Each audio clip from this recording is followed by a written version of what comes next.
You all right?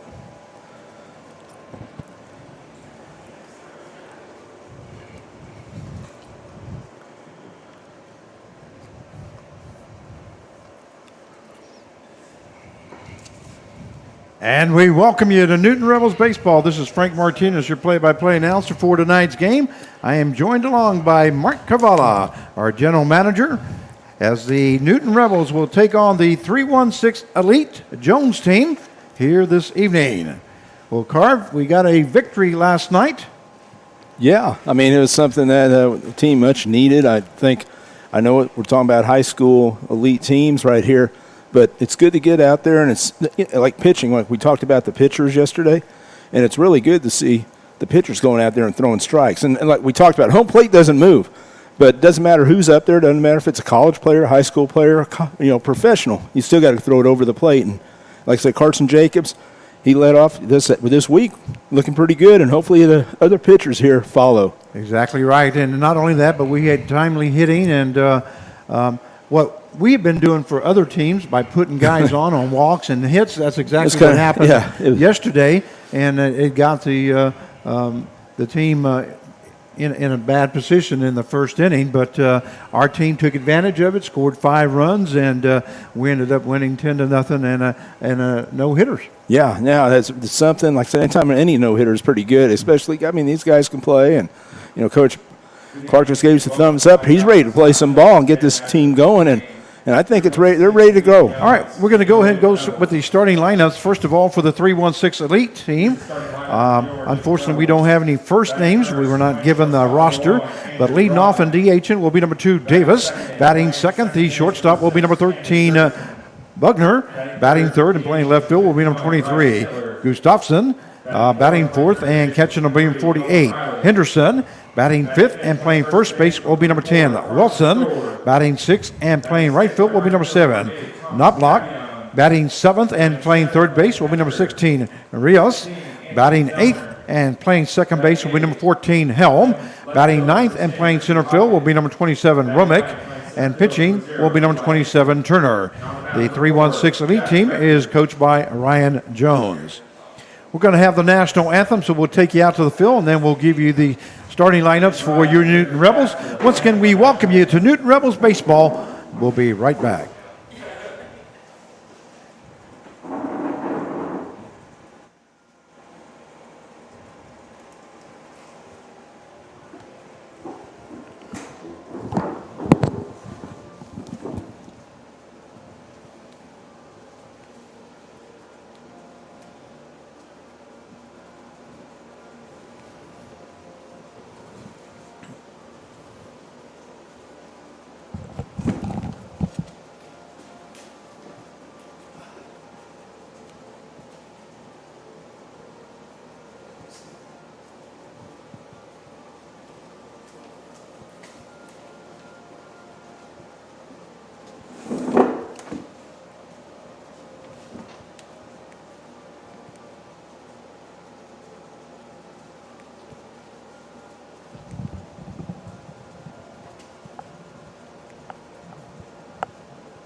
And we welcome you back to Newton Rebels Baseball. We're going to give you the starting lineups now for the Newton Rebels. For the Rebels, leading off and playing shortstop will be number 1, Andrew Brotman. Batting second, the second baseman, number 6, Camden Jorgensen. Batting third and DH will be number 51, Bryce Nittler. Batting fourth and playing third base, number 23, Nolan Riley. Batting fifth and playing first base, number 44, Carson Thor. Batting sixth and playing right field will be number 8, Thomas Capion. Batting seventh and catching number 16, Anthony Zellner. Batting eighth and playing left field will be number 10, Ricky Hockett. Batting ninth and playing center field will be number 0, Eli Hickman. And pitching for the Newton Rebels will be number 4, Jack Rector. Rector on the mound for the Rebels. And Frank, I think Rector, if you look at that last start he had, I think he had the best start this year against the Cheney Diamond Dogs when he was shutting them down. He shut down the number 1 team. When he came out of the game, it was a 5-1 lead, 5-2 lead, and we definitely had an opportunity to win against Cheney, and of course we lost in the 9th inning. But the thing is, he's really, his last 2 starts, he's really come on. Yeah, definitely had a good job. Did a great job there at Cheney, and unfortunately, like I say, a 5-1 lead into that 9th inning, and ended up losing 6-5 in that bottom half of the 9th inning, which was a heartbreaker for the Newton Rebels. But he did a great job out of that game. Yeah, and I talked to him yesterday, and he's all ready. He's feeling good. He figured out a few things, especially with the Great Bend game. I don't know if you remember the first 2 innings, a little rough for him. Then he just shut him down, and that's where I think everything turned around for Mr. Rector. But he's coming on, and I expect to see some good things in this game today. Well, we're just getting our starting lineups in from the 316 Elite, so I'm just now filling out the score sheet here. And once again, first names have not been handed to us. No roster has been handed to us. We try looking it up online, and everything that we have is from last year or the year before. So we're just going to go with last names. That's all we have. But leading off for the 316 Elite is Davis. Designated hitter number 2, Davis, now coming up to the plate. And once again, pitching for the Newton Rebels, we'll have number 4, Jack Rector. Yeah, Rector from Peoria, Arizona, goes to Concordia, Chicago. And he has finished his freshman year. And I think when he goes back, he's going to have a very good – you watch next spring. I think Jack Rector's going to look good for him. Rector's first pitch is in there for call strike 1. As the count goes, no balls, 1 strike. Well, we're underway. Looks like we are on YouTube, and that's good to see. That is real good to see. If these bands knew exactly what we had to go through to get you on here tonight – that one is fouled off as the count now goes no balls, 2 strikes. And people that live far away, they didn't realize all the rain. It's been raining all day, all morning in Wichita, all afternoon in Wichita. And, Newton's not that far away. Newton is only like 12 miles or 14 miles away from Wichita. And it's almost like a suburb of Wichita that's north of Wichita. But, look at this. It looks great. The field looks great. It rained so hard today in Wichita, we didn't play golf. So that's how much rain we had.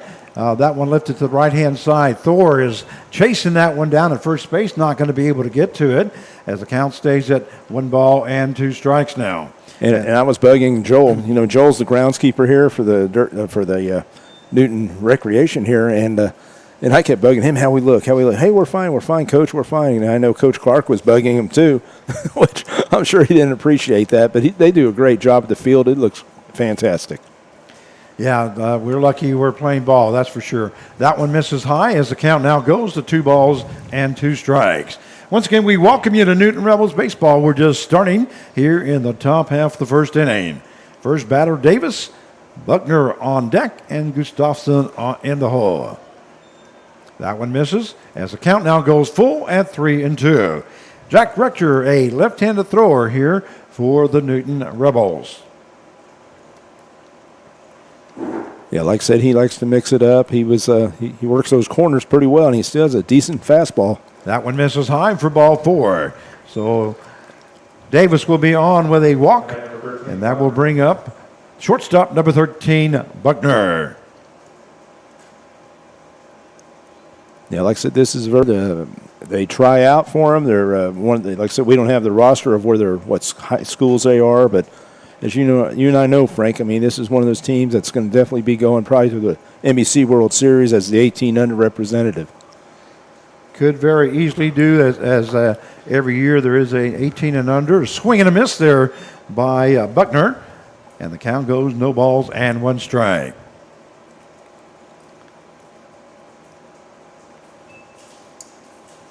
Davis has a pretty decent lead right there.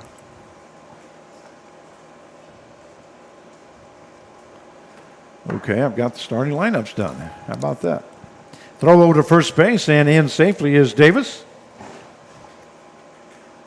You know, Ryan Jones, he's a guy that's played college ball, Wichita State. I mean, and the thing is, his coaching staff, those guys, they teach. And they're teaching these guys. They got some great coaches right here on this team. That one misses high as the count will even up now at 1 ball, 1 strike. Yeah, 316 Elite is a great organization. They go all the way from 7, 8 years old clear to 18 years old and have many teams formed under 316 Elite. Yeah, and there's a couple of Rebel players that used to play. Exactly right. Connor Allen, Connor Allen for him last year, and then there goes the runner to second base. Second throw down to second base, not going to be in time. In safely is Davis at second base, and that was a ball. So the count goes to 2 balls and 1 strike. Yeah, Colin Rabe. Yeah, so I mean, there's a couple of them like there, but right there they're going to be aggressive, and they're going to make. Even though, like I said, they're a high school team, they're going to make the Rebels work hard. So the count is 2 balls, 1 strike now to Buckner here in the top half of the first inning. Runner at second base with no outs. As 316 Elite is threatening. That misses high for ball 3. 3 balls, 1 strike now to Buckner. Yeah, I think Jack right now, Rector, he's trying to establish his fastball and his off speed. He's just a little off. It's like his delivery, his release is a little inconsistent right now. He's trying to, like we talked about rhythm yesterday with Carson Jacobs. I think that's what he's trying to find right now. And Reckner ready to go. That hits that outside corner, I should say, as the count goes full now at 3-2. He's getting downhill, but it's where that release is right there. And like I said, he stayed more on top of the ball, and the ball was lower and is right there in the zone. So full count now to Buckner. And Rector ready to get to work. Here's the pitch. That one's fouled off there by Buckner, as the count will stay full now at 3-2. We'd like to welcome all of you that are joining us here tonight as the Newton Rebels take on the 316 Elite. And one thing about 316 Elite, they travel around, especially in the region here, and they play against some of the top teams. Some of the top collegiate players that are going to be playing next year in the region. And here's the pitch.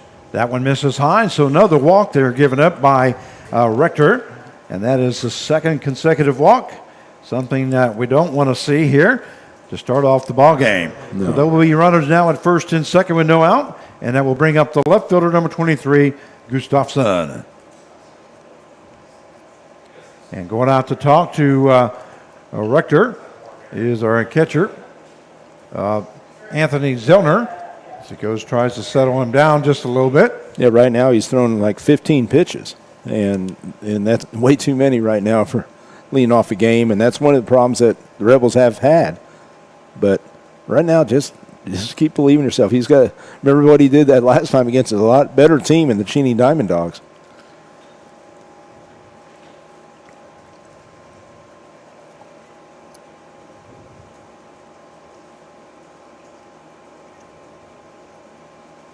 Here's the pitch by Rector. That one in there for call strike 1. So the count is no balls, 1 strike now to Gustafson, who's playing left field this evening for the 316 Elite. We have Davis on at second base and Buckner on at first with no out here in the top half of the first. And here's Rector's pitch. That one misses low as the count will even up now at 1 ball and 1 strike. You can tell he's a little frustrated right now. He just needs to relax, take a big breath, believe in himself. I said that first inning, it's always the toughest inning. I mean, we talked to Mr. Gibbs over there, Jake Gibbs. He pitcher many years for the Rebels, and he'll tell you that too. And here's the pitch by Rector. That one in there for a call strike as the count now goes to 1 ball, 2 strikes. We'd like to welcome John Hanna, who says it's game time. Also, Bob Brotman said that this is Andrew's old team, the 316 Elite.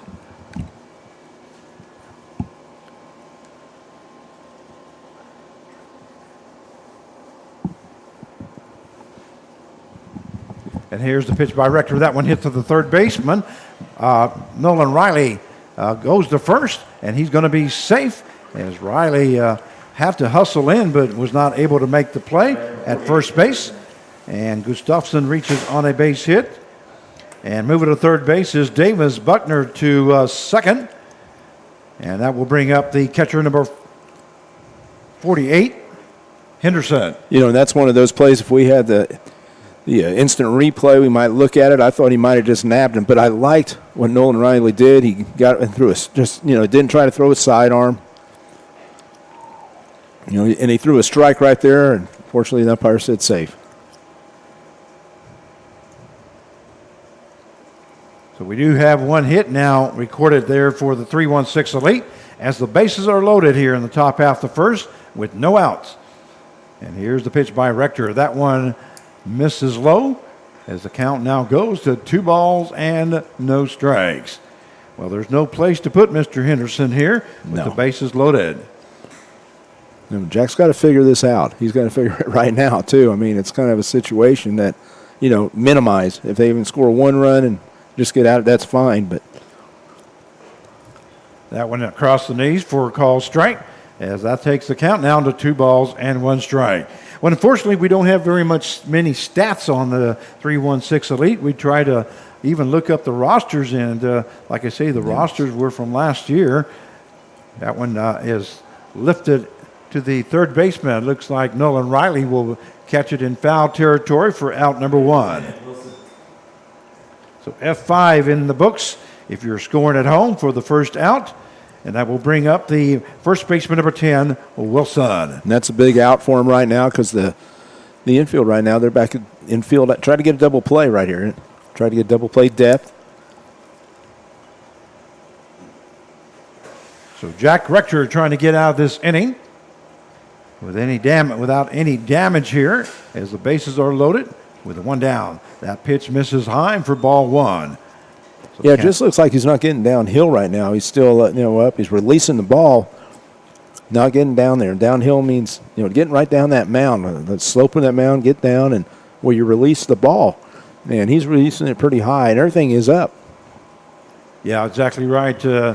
Just missing high. There's 2 of them in a row. That one misses high also for ball 2. So 2 balls, no strikes now to Wilson.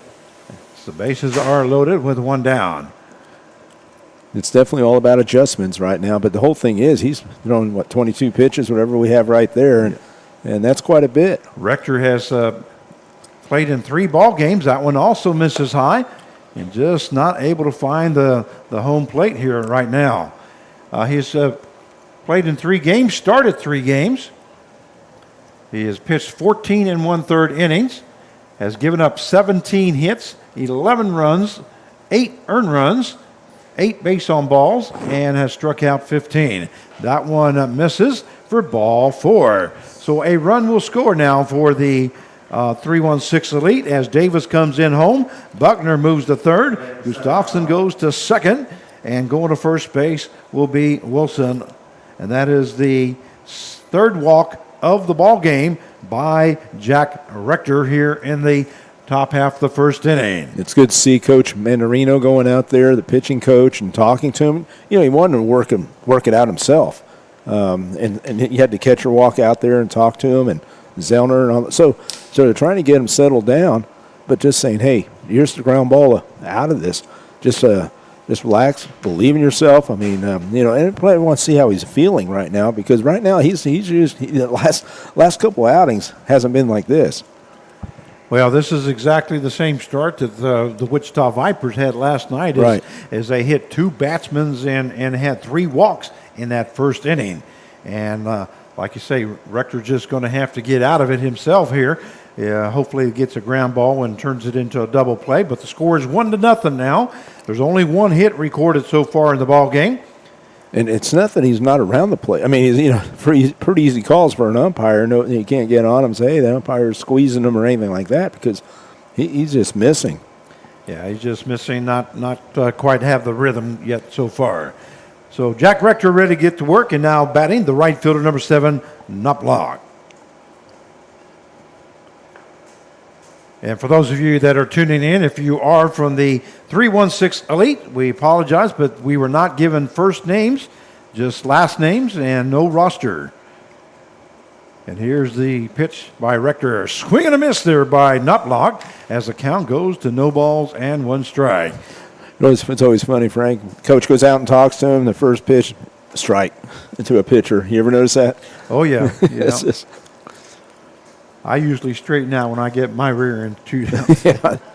There's the pitch, and that one's going to be in there for a call strike as the count goes now to 0-2. Yeah, for some reason they kind of get your attention, and you start concentrating a little bit more on that strike zone. So I'm glad to see Jack throwing 2 strikes in a row here, and he's still not out of the inning, but he's at least got his mind back in the ball game here. That one misses low for ball 1 as the count goes to 1 ball, 2 strikes. And I think right there, Coach Manarino must talk to him about establishing that fastball because, I mean, it's 3 straight fastballs they just come after him with. And in no way was I indicating that Coach Manarino went out there to chew his rear end. No. I was just saying that I usually listen and whenever I get a good talking to, so that's exactly what happened there. That one in there for call, strike 3. And that's a strikeout there by Rector as he records his first strikeout of the ball game, and that is the second out of the inning. Great job there by Jack Rector. And now batting will be third baseman number 16, Rios. Yeah, he's the 7-hole, so, I mean, they're going through this lineup right here.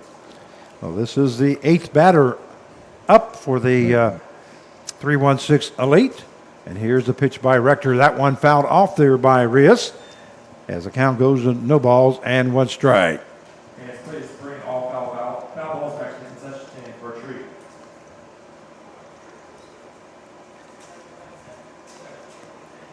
Christy Brotman says that the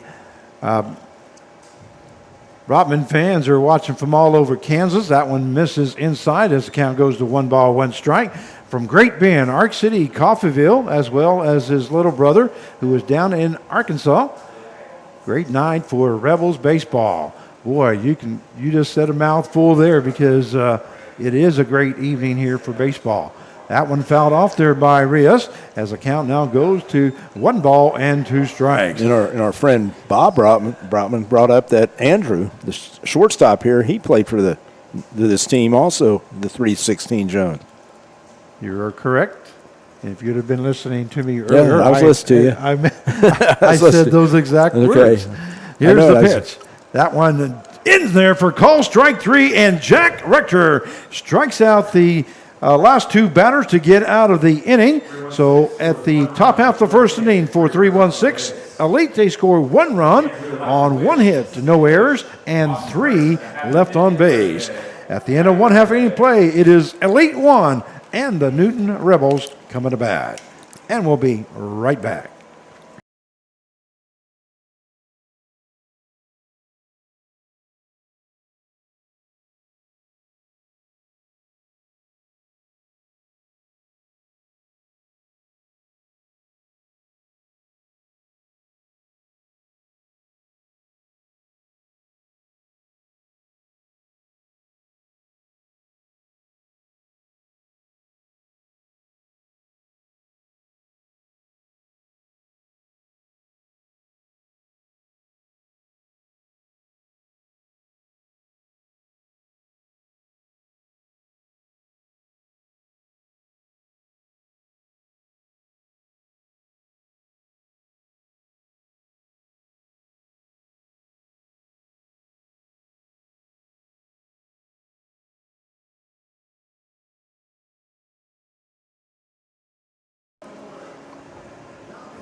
And we welcome you back to Newton Rebels Baseball. This is Frank Martinez, your play-by-play announcer, joined along by General Manager Mark Cavala as we go to the bottom half of the first inning.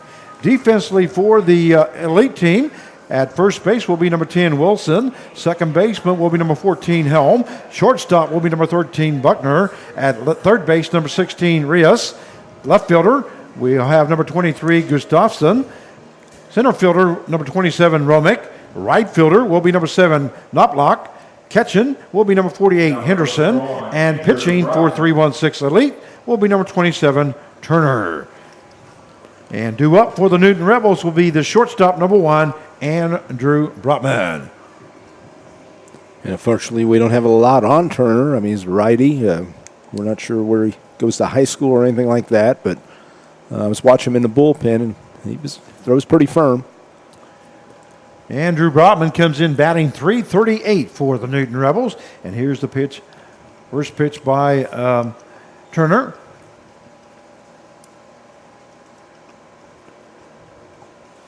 Man, it's hard to believe blue sky. I mean, see, after today, I never thought I'd see blue sky today. Yeah, the sun is something I haven't seen today. Yeah. That one is fouled off there by Brotman as the count now goes to 1 ball and 1 strike. 1-0 is the score in favor of 316 Elite. Once again, Brotman batting .338. He's appeared in 20 ball games, has been up the bat 77 times, has 26 hits, and has scored 19 runs. He also has a total of 8 RBIs. That's fouled off there by Brotman as the count goes down to 1 ball and 2 strikes. And one thing that's very important with Jack Rector is that he got out of that inning with 1 run. And that's what we were talking about, prevent the big inning. And that's been a problem with the Rebels so far all season. You talked about the cricket numbers, the 3 and the 5s and all this, just 1 run. That's fine, especially in the situation he was in. Yeah, he definitely did a great job of getting out of that inning. That one misses inside as the count now goes to 2 balls and 2 strikes. So that's a big plus here for the Newton Rebels. And a great job there by Rector. And here's the pitch now by Turner. Breaking ball misses inside, and that will take the count to full now at 3-2. Well, so far it looks like our stream is working good. I'm not sure, haven't heard from anybody to let us know whether it is or not. But what we did was we changed internets. The internet that was supposed to be working here apparently is not coming through like it's supposed to be. And we had a tech guy on the phone right before the ball game, and we tested it out, and he said, sure enough, that's what's going on. That's what the problem was last night. Right. And apparently it's he goes, it should have made the video very choppy. Well, that's exactly what happened. So Brotman reaches on a base on balls. So what I did here tonight, right before the ball game started, matter of fact, it was like 3 minutes before, we changed the internet to my hotspot on my phone. So that's what we're working off of. So hopefully that it will work for the rest of the evening. That one misses low for ball 1 as the count goes 1 ball, no strikes. So we'll call Cox later on and try to get that situated to where that ball hit to the third baseman, and on the right-hand side of the third baseman, it's going to be foul as that takes the count now to 1 ball and 1 strike. And Coach Clark made a nice play. There's a stab at it. And I think it's what's his. I know Coach Jake Gibbs keeping his fielding average. What is that now? He's made 1 error. Okay.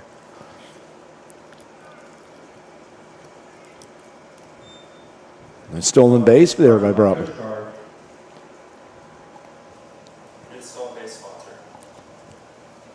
Stolen base. Stolen base there by Brotman as he goes to second base.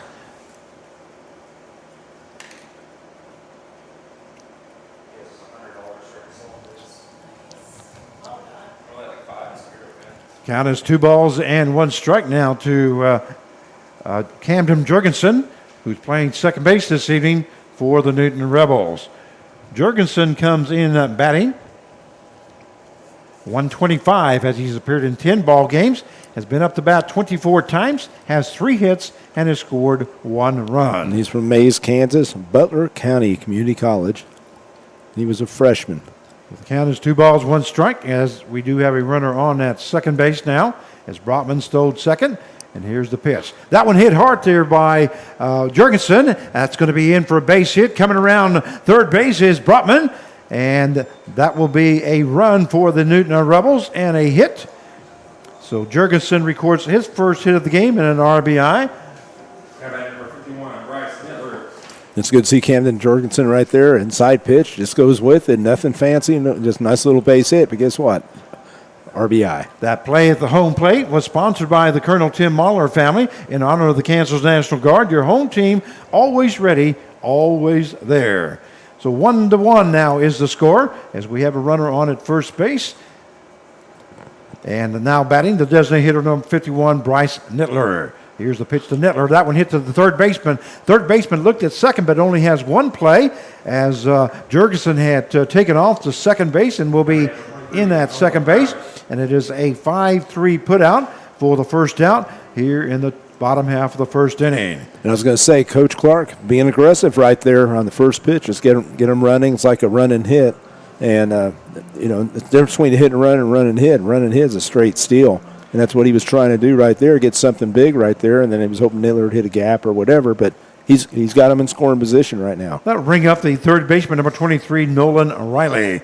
An all-star Nolan Riley, All-star. that is. He will be playing in the Southwestern Sunflower Collegiate League All-Star game on July the 5th. We're all looking at Frank. Yeah. July 5th there. And like I said, he's very deserving. Yeah, we'll have 4 All-Stars on the team. Here's a pitch, and that one in there for call strike, as that will even up the count at 1 ball, 1 strike. And, of course, you'll be there. Well, actually, I got a phone call and asked me if I could make sure that I could PA the game, so I will be doing the PA for the All-Star game. That's 3 years in a row now. That's very well deserving right there. So, I know.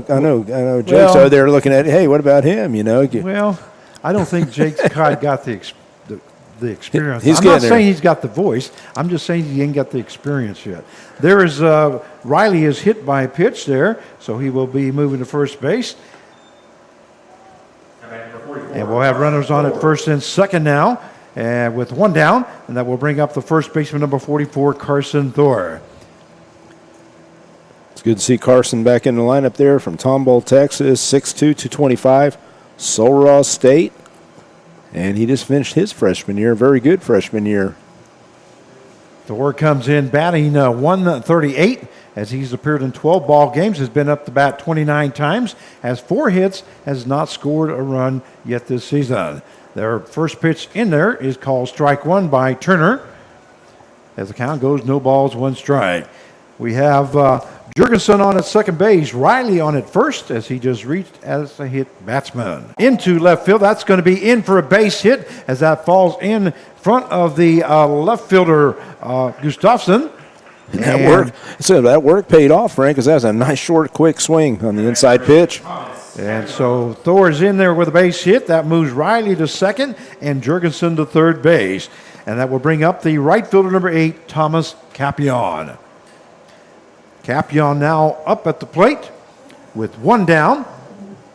And the score is 1-1 if you're just now joining us here in the bottom half of the first inning, as the Newton Rebels are hosting the 316 Elite Jones team. And I'm waiting for Capion. Definitely, like I said, this guy has experience, at all-conference guy at Waldorf.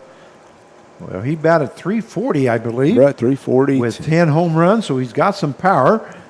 He's only batting .211, I think it is. Yeah, .211. But he's been hitting the ball pretty solid when he's getting a hold of it lately, and he's changed his swing a little. That one misses for ball 2. As the count goes, 2 balls, no strikes now to Capion. 1 out here in the bottom half of the first inning. Bases are loaded, and now the coach for the 316 Elite, Ryan Jones, goes out to talk to Turner, try to settle him down. So they're getting somebody ready in the bullpen, trying to get a little time maybe. See how he feels, and I can't see right now. Of course, looks like it's number 11. Number 11, which is Gillick. Oh, we do have a... I guess somebody in the bullpen. Okay. You say Gillick? Yeah, that's what I think's in the bullpen right Okay. now. It's not Zach, is it? No, I wonder if that's Alec Gillick. that has to be Alec. Okay. You got that first name right there. Well, I know Alec from Valley Center as he played for the Valley Center Hornets, and that's where I've been a PA announcer for 27 years, so that must be who it is. So that's what Jake's got to do with 20-some years. And then Well, that's why I was saying he didn't quite got the experience yet. He's been doing it for 1 year now? 1 month. 1 month, okay. That's quite a difference from 27 years there. All right, ball hit the third baseman. He's going to touch third base and has a force out at third, but another run scores as Jurgensen comes in to score. Riley is out at third base, unassisted. Number 16. yeah, and I think Thomas, he wished he had that swing again. He just kind of rolled over it, and especially when you're ahead in the count like that, you want something that you could really give a good swing and maybe hit a gap or whatever, But yeah, he kind of rolled over, but he got the RBI in. Let's go ahead run. So the score is 2-1, correction, in favor of Newton. Thor moved to second base, and Capion reached on a fielder's choice. As we now have 2 down, and that brings up the catcher, number 16, Anthony Zellner. Anthony Zellner from Salem, Oregon, Western Oregon University, and he just finished his junior year. There we go.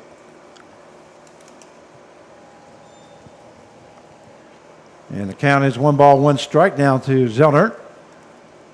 And I think he's been a fine addition to our catcher right there, catching staff right now. I think he does a good job with the staff also, but he's helping, his leadership's helping the catchers. That one misses outside as the count now goes to 2-1 to Anthony Zellner. Because you look at the catcher situation, Clausen's just finished his freshman year.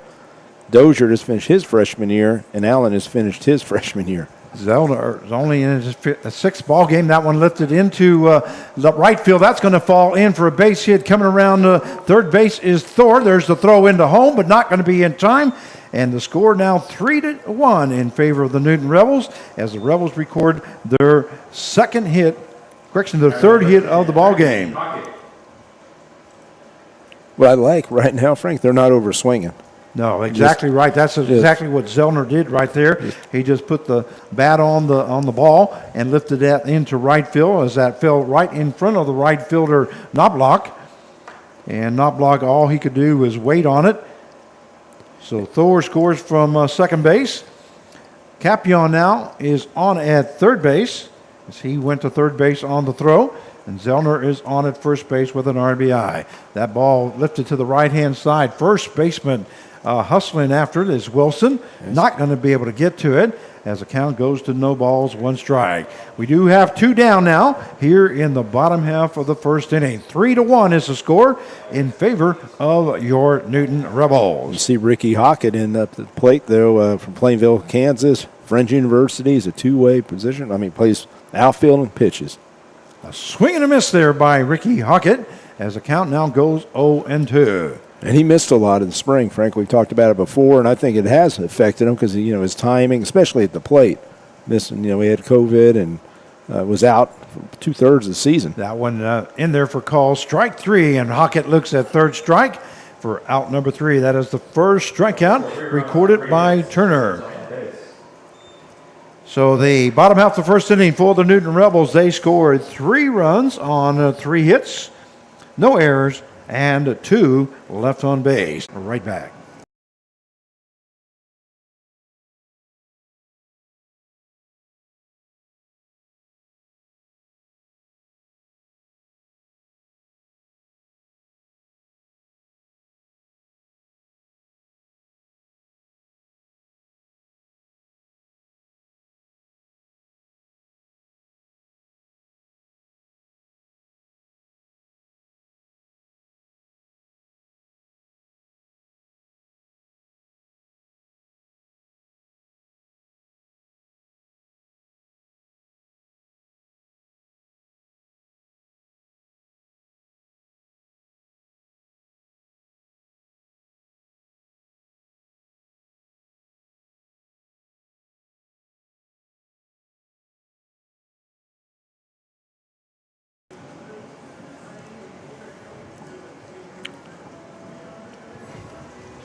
Get it all figured out. I did, except I just took away something here, and we're going to try to get that back here, hopefully. Bring out the 316 number 14 now. You're going to have this down, Frank, by the time season's over.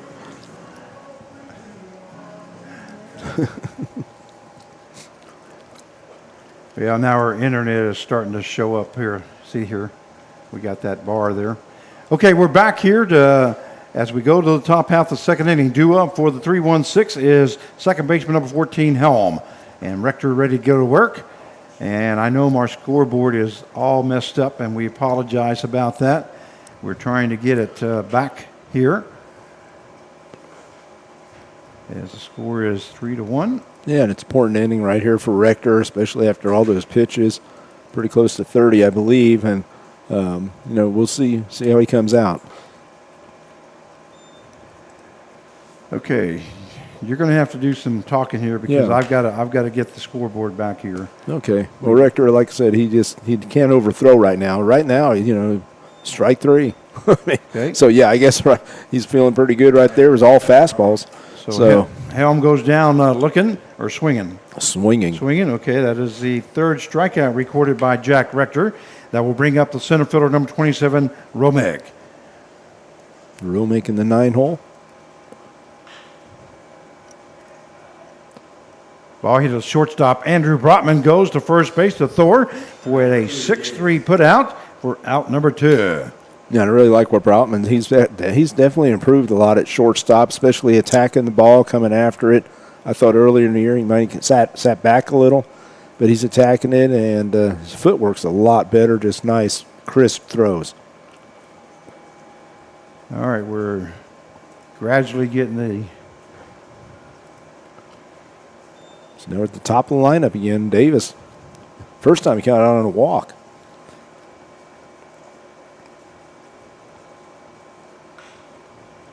Ball hit up the middle. That's going to be a base hit there by Davis, as Davis records his first hit of the ball game. Number 13, Buckner. And that is the first hit of the ball game for the second hit of the ball game for 3-1-6 L8. Yeah, nice little base hit there. Nice short and sweet, right up the middle. Just found a hole right up the middle there between second and short. And that's going to bring up Buckner. He stole a base the last inning, so we'll see what happens here.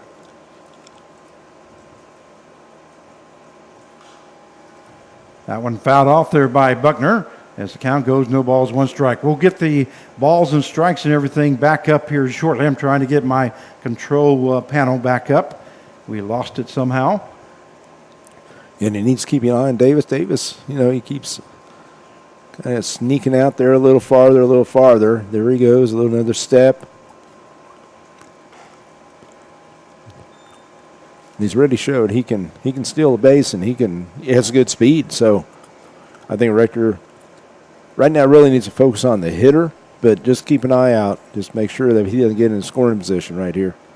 Okay, we do have 2 down now. We are in the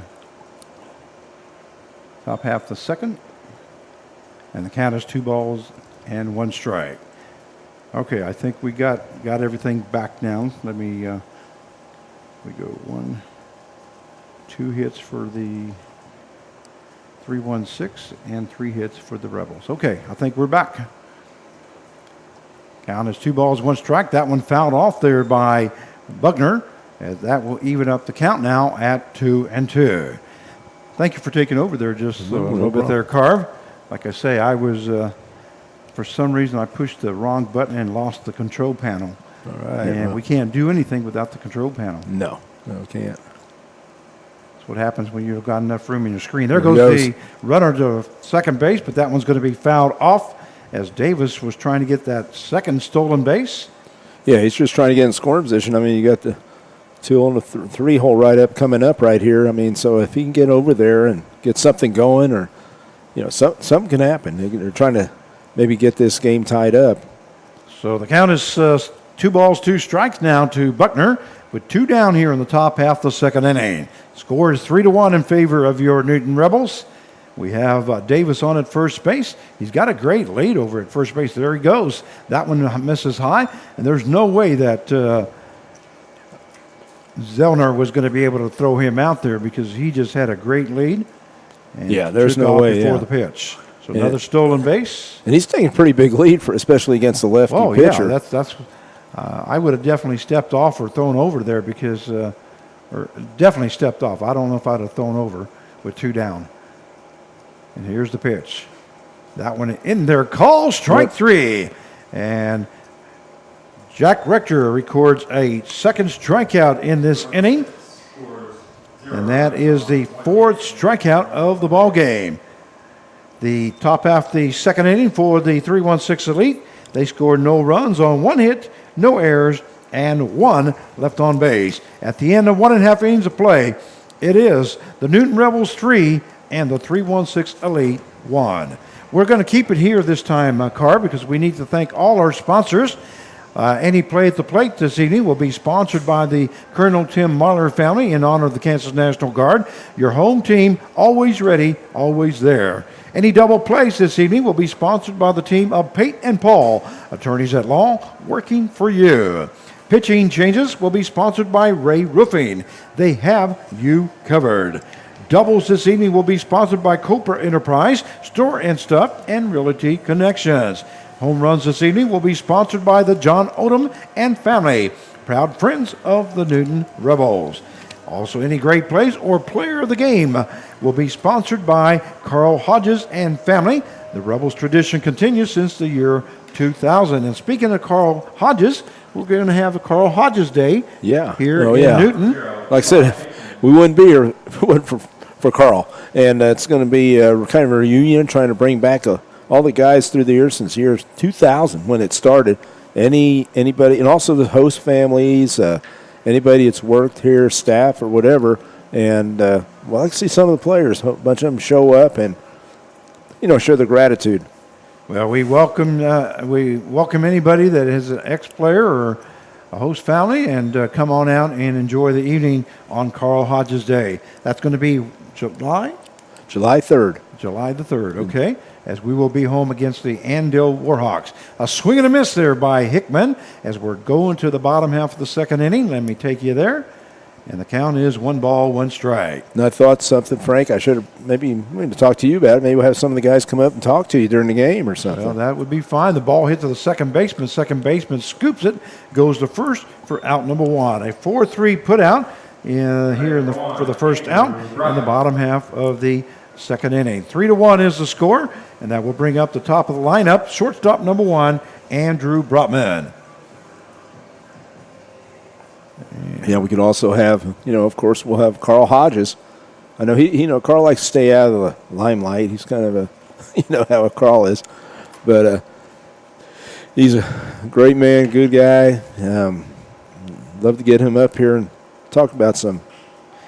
That ball lifted up into over the shortstop's head, and he backs up and makes the catch for out number 2. That was Buckner making that catch out in short center field. So we have 2 down now here in the bottom half of the second inning, and that will bring up the second baseman number 6, Camden Jurgensen. Yeah, Jurgensen, he's a young player. He's still trying to work on his hitting, and it was good to see that he got that base hit. Got a base hit and an RBI. Yeah. And here's the pitch by Turner. That one misses high for ball 1. So the count 1 ball, no strikes now to Camden Jurgensen, who's playing second base this evening for the Rebels. And here's the pitch by Turner. That one fouled off there by Jurgensen. A nice fastball there. Yeah, he was on it, just a little under it. But, Frank, it's good to see. I mean, even guys that don't play all the time, and I hope people realize you're better out here every day, hitting in the cage, working with throwing every day. You're going to get better than not doing any baseball. Here's the pitch by Turner. That fastball misses low as the count now goes to 2 balls and 1 strike. And I think a lot of people don't realize that, I'm not playing or something, and maybe you'll quit or whatever like that. But the thing is that you're out here every day. You're working on your game. Ball lifted to the third base side. It's going to be foul, and that will even up the count now at 2-2. I'm going to shut off YouTube and get back on here and see whether we can The problem enable the chat or not. That one lifted into center field. Center fielder is getting under it. That's Buckner. Correction, I'm sorry. Romick makes the catch for out number 3. As we go to the I'm not going to do this again here. I don't want to. As we go to the top half of the 3rd inning, the score is the Newton Rebels 3 and the 316 Elite 1. And we'll be right back.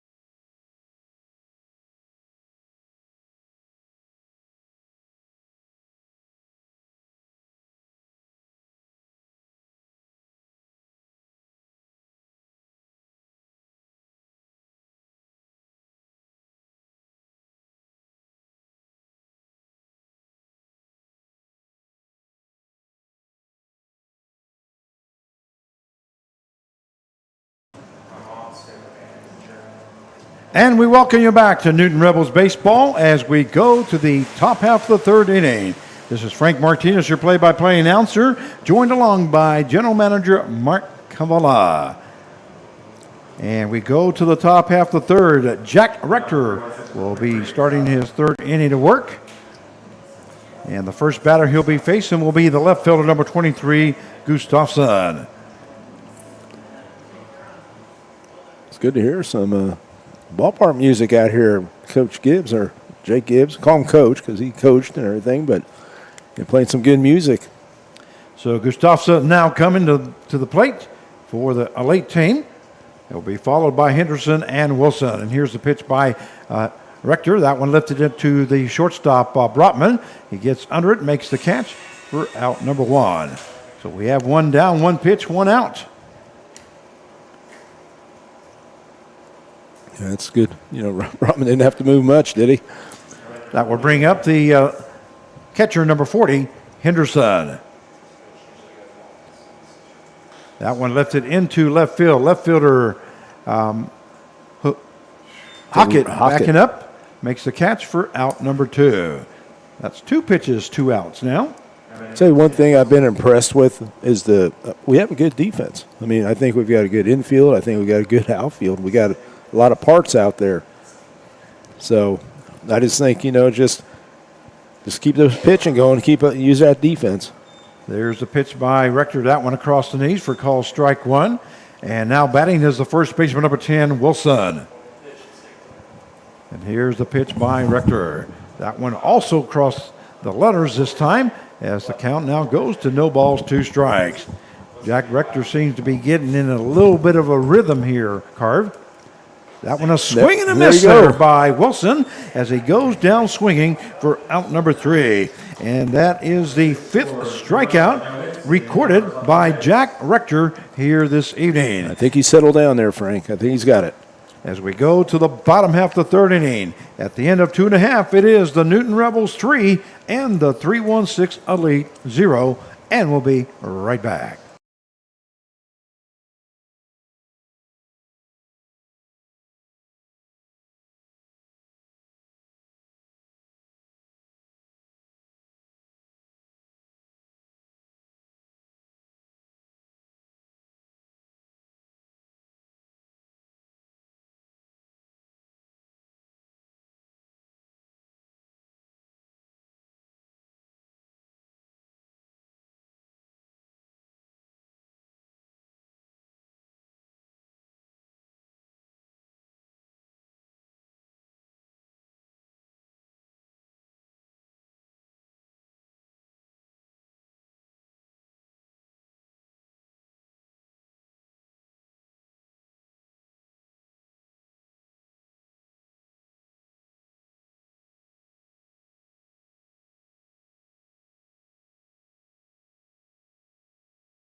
And we welcome you back to Newton Rebels baseball as we go to the bottom half of the third inning. The score is 3-1 in favor of your Newton Rebels. Due up for the Rebels is designated hitter number 51, Bryce Nittler.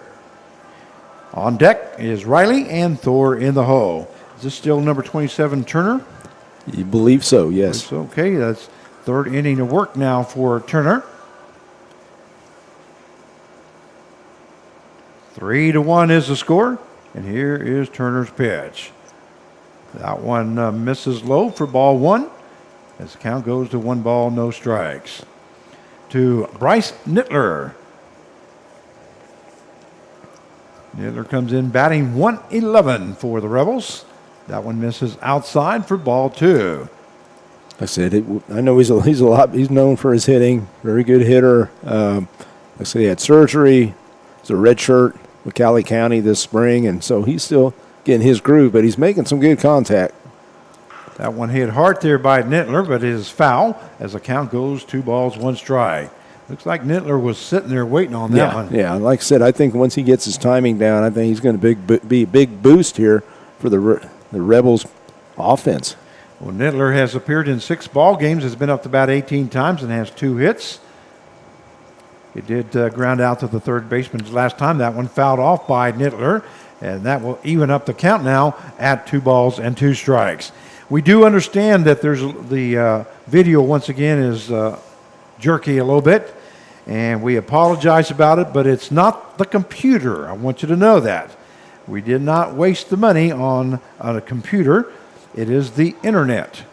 We found that out by doing some tests before we got on the air. And we appreciate the tech that helped us out. But he said we need to get a hold of Cox. Of course, we didn't have the time to do that, to get on the air. That one is fouled off. So we do apologize about the jerky motion on your TV. But it's just because the internet is not coming in. And yes, we do have internet. We connected it directly to the modem. But for some reason, we're not getting what we're supposed to be getting out of it, and that's why we need to call Cox and figure it out. Now Nittler is hit by a pitch as he will now be at first base. And that will bring up the third baseman, number 23, Nolan Riley. Yeah, Riley got hit his last time up, so hopefully he definitely wants to get his hitting going. We'll keep working. He kind of dropped his, because he was hitting pretty high up there. I think upper 300s. It's dropped down a little, and but I think he'll get it back. His approach is excellent. That one misses low for ball 1. Turner having a little problem here this inning, trying to find a strike zone. The thing about Riley, like I said, he has patience at the plate. We always talk about that. That one lifted to the second baseman. Helm backing up, and he's not going to be able to get to it. It does fall down, but he's able to throw out Nittler at second base for the force out. Yeah, Nittler was in a tough situation with right there because the ball just fell in. He had to go halfway, because he had to make sure that it did fall between the 2 fielders, and it did, and he got it, and he got thrown out at second, forced out. So instead of a base hit there by Riley, it will be a fielder's choice. And that will bring up the first baseman, number 44, Carson Thor. As Nittler was thrown out at second base, and like you were saying, he was just in no man's land there. He just really couldn't go to second because if it was caught, then he was going to get picked off at forced out at first base. So yeah, and I think anybody who's played baseball, it's been in that situation. It's tough, and you're trying to listen to the coach, and you're trying throw over to first base, and back safely is Riley. You're trying to watch the play because you're seeing the play right in front of you, but he's, like you said, no man's land right there. I mean, that's. And here is Turner's pitch. That one lifted into the infield. Looks like the first baseman is going to call for it. Makes the catch.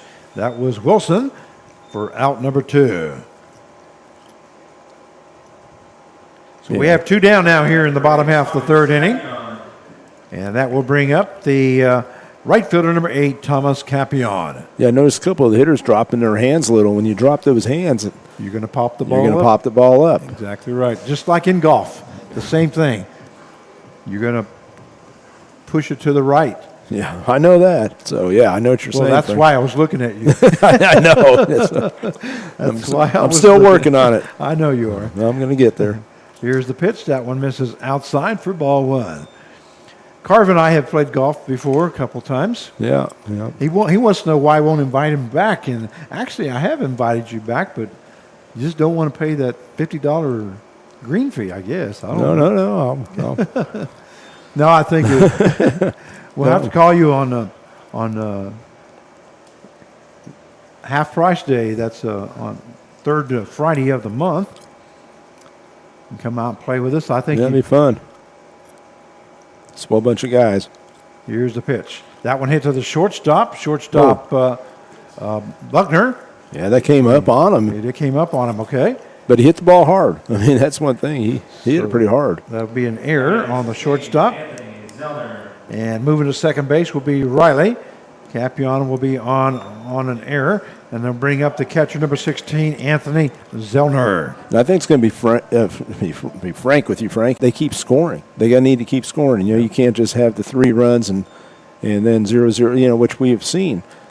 Keep executing. Runners on at first and second now with 2 down. And here's a pitch to Zellner. Once again, he lifted the ball up. And the third baseman looks like he gets to the plate. And we'll see what that's going to be. I don't know if there's interference or not. The Newton Rebels all scattered to get out of the way. But there was some contact there, though. Yeah. But no. I mean, it wasn't deliberate or anything like Yeah. that. Just guys were scattered. They didn't think it was going to carry. Well, due to COVID, the dugouts have been extended. And They're pretty small, too. So, I mean, kind of that they are combination. Small dugouts. And anyway, the Rebels did scatter there, but the third baseman, Rios, was not able to get to it. And the count should be 1 ball, 1 strike now. Here's the pitch. That one outside. And the count will now go to 2 balls and 1 strike. Yeah, but they just need to keep scoring. And because you and I have talked about it, you know, it's the first month of the season. That's one thing that I think is just consistency in their approaches. That one also fouled off there by Zellner. The left fielder, actually it's in play, looks like. Yeah. Boy, I'm blocked out by this wall here, and I thought it wasn't going to be out of play, but it's right to the left fielder. Gustafson makes the catch for out number 3. So F7 is the play if you're scoring at home for the third out. Bottom half of the third inning for the Rebels. They scored no runs on no hits, 1 error, and 2 left on base. At the end of 3, it is the Newton Rebels 3 and the 316 Elite 1. And we'll be right back.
And we welcome you back to Newton Rebels Baseball as we go to the top half of the 4th inning.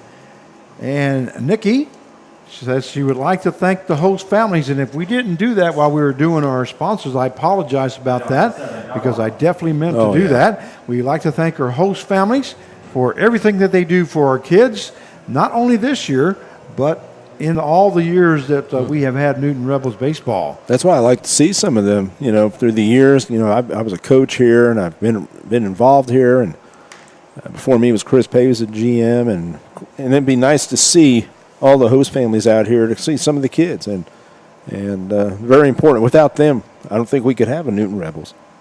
So we go to top half the 4th inning. Jack Rector starting his fourth inning of work will bring right fielder number 7, Knoploch. And here's the pitch to Knoploch. That one misses for ball 1. 3-1 is the score in favor of Newton here in the top half of the fourth inning as we're just getting started.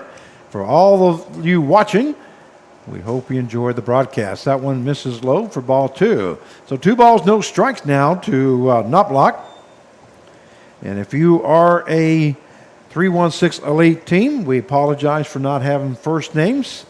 But the roster, or correction, no rosters were brought up to us. We tried to look it up on the internet, but could not find it. That one lifted into center field, and that's going to be a base hit by Knoploch as he records his first hit of the game. And that is the 3rd hit of the ball game for 316 Elite. And they do a good job just taking that ball right up the middle. I think a couple of their hits been right up the middle, just get ahead in the count and attack the ball. That's, you can tell, like I said, they've been coached. That's going to bring up the third baseman, number 16, Rios.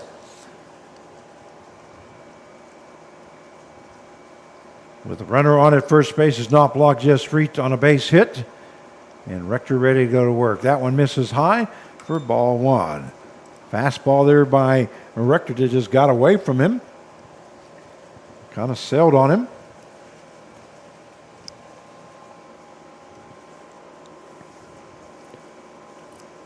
See, Rector definitely needs to keep the pitch count down. Count is 1 ball, no strikes. That one also misses high. And that's the same problem he had in the first inning there, just misses high. And then he looks down at his foot area. So apparently there's something that is bothering him. He doesn't feel comfortable right there, and I think he just needs, like we talked about, rhythm, tempo, or whatever. So the count is 2 balls, no strikes now to, and there goes the runner to second base, throw down, and Brotman is tags him out for out number 1. No, it's a great throw, but a 2-6. Yes, great tag. Great throw there by Zellner, and a great tag there by the shortstop Brotman for out number 1. So we do have 1 down now. And the count should be swing and a miss there by Rios. Yeah, that tag right there, that's quick hands by Brahman right there, because I thought that ball, that had a chance to go out to the outfield. Calls strike 3. That one hits the outside corner for out number 2. A great pitch there by Jack Reckner as he records his 6th strikeout of the ball game. That is the 2nd out of this inning, and that will bring up the second baseman, number 14, Helm. And Rector, he settled down, but I think the one thing he needs to keep working on is getting ahead in the count right now. And back alley pizza must be in the room because, yeah. all of a sudden I got hungry. Back alley pizza is one of our sponsors that brings out a pizza every evening, home games at 8 o'clock. It must be 8 o'clock. That one is fouled off there by Helm as the count goes no balls, 1 strike. In the fourth inning? Fourth inning. So usually it's Well, you know what we're going to have to do, Carv? If you were a good general manager or a good assistant general manager, Mr. Gibbs, you would order large pizza for the press box while he's bringing that pizza out. They can make some money. They can make some money, and we could all eat in here in the press box. It's a good idea, Frank. That is a great idea. You're an idea guy, Frank. Yes, I am. Not only that, I'm hungry. Okay, that's all you had to do. I figured you ate a big old meal before you came, so I didn't know. Count goes 2 balls, 2 strikes. If you agree out there, those of you watching, post a little something there. Get these guys to spend a little money. Heidi agree? Well, it's up to Heidi. That ball hit out to the right field. Thomas Capion gets under it, makes the catch for out number 3. So the top half of the 4th inning for the 3-1-6. They scored no runs on 1 hit, no errors, and nobody left on base. At the end of 3.5 innings of play, it is the Newton Rebels 3 and the 3-1-6 Elite 1. And we'll be right back.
And we welcome you back to Newton Rebels baseball as we go to the bottom half of the fourth inning.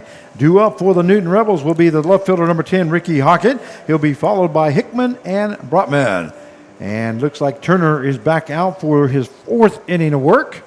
A little bit different than the Wichita Vipers, as they were scheduled only to pitch 2 innings for each pitcher last night. Yeah, he's ready. Bottom of fourth. Then Frank, so we figured out something about the pizza. Is that what you're saying? What about it? So we're going to get pizzas. Is that what we want to get? Okay. Well, I mean, Heidi's there's over there. there's no need for the man to come out here with just one small pizza for one fan when we could take care of the problem here in the press box. My That's true. goodness, That's true. All they do for us. That's awesome. Count as no balls, 1 strike, and that one misses for ball 1. And it is good pizza. I don't know. I've never had it. I yeah, smell Jake. it. I smell it every Tuesday or every game, home game. But Mark down there, the Newton Kansan. here's the pitch. That one misses high for ball 2. So those of you that are listening out there, if you would like for Carve to get us a pizza up here in the press box, say a little something. Back me up a little bit, will you? Here's the pitch. That one in there for call strike, and that will even up the count now at 2 balls and 2 strikes. Right there, Ricky Hockett, he's been struggling. And right there, it's just like he's been hesitant in his swings, looking at some good pitches. That one in there for call strike 3, and Hockett goes down looking once again here in the 4th inning as he did in the 1st inning for out number 1. But he's one of those guys right there, he's still thinking, he's processing it while he's up there. Step out of the box. Don't get in that box until you're ready. And right there, you get his tell, Frank, because he's still not, he looked at strike 3. That's twice, I believe. Twice, that's tonight. That's going to bring up the center fielder number 0, Eli Hickman. All I'm saying, Carve, is this. We don't want to work for peanuts anymore. Let's work for pizzas. Yeah, that's all I'm saying. Okay, the count is 1 ball. I was no going to bring strike. you Cracker Jacks, or something like that. There you go. That one just misses outside as the count goes to 2 balls, no strikes. Okay, that's enough. I guess we're not going to get a pizza tonight. Nobody's saying anything, so I don't know, Frank. There goes the pitch. That one in there for call strike as the count goes to 2 balls, 1 strike. Eli Hickman now up. And we've had people send us food, so we'll definitely take that too. Hickman comes in batting .265 for the Newton Rebels, as he's appeared in 12 ball games, has been up to bat 34 times, has 9 hits, and has scored 8 runs, and has a total of 4 RBIs here this season. Here's the pitch. That one misses low for ball 3. So the count goes full now at 3-2. 1 out here in the bottom half of the 4th inning. 3-1 is the score. And here's Turner's pitch. That one hit right back to the pitcher off his glove. And there goes Hickman to first base. And he's going to be safe as Turner threw the first, but not in time. And that will be a base hit by Hickman and a base hit by the Newton Rebels. And Hickman's pretty fast. But I tell you, Turner made a good play. Recovery right there. And I made it a lot closer than I thought it was going to be. But that's one thing you give it to Hickman. I mean, he right out of the box ran hard. That was an error. Oh, hit? Okay, that's what I recorded. All right, that was a hit. So that will bring up the shortstop number 1, Andrew Brotman. That is the 4th hit of the ball game for the Newton Rebels.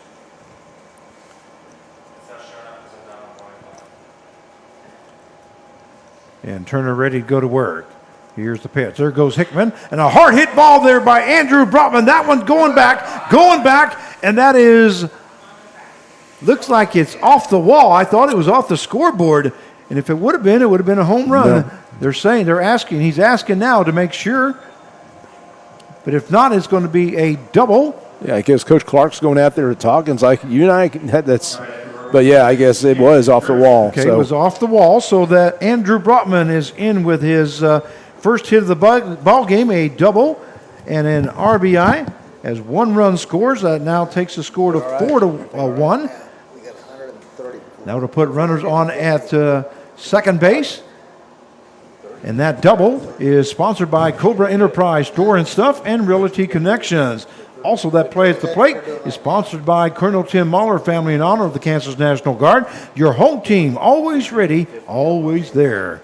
Count is no balls and 1 strike now to Camden Jurgensen, who is 1 for 2 here this evening as he got a base hit and an RBI and scored a run in the first inning. That pitch misses outside, and that will take the count now to 1 ball and 1 strike. So Brotman gets a double and an RBI here in this inning. 4-1 now the score in favor of your Newton Rebels. Turner ready to go to work here. So he's looking the second baseman back. We have a timeout there by Camden Jurgensen before the pitch.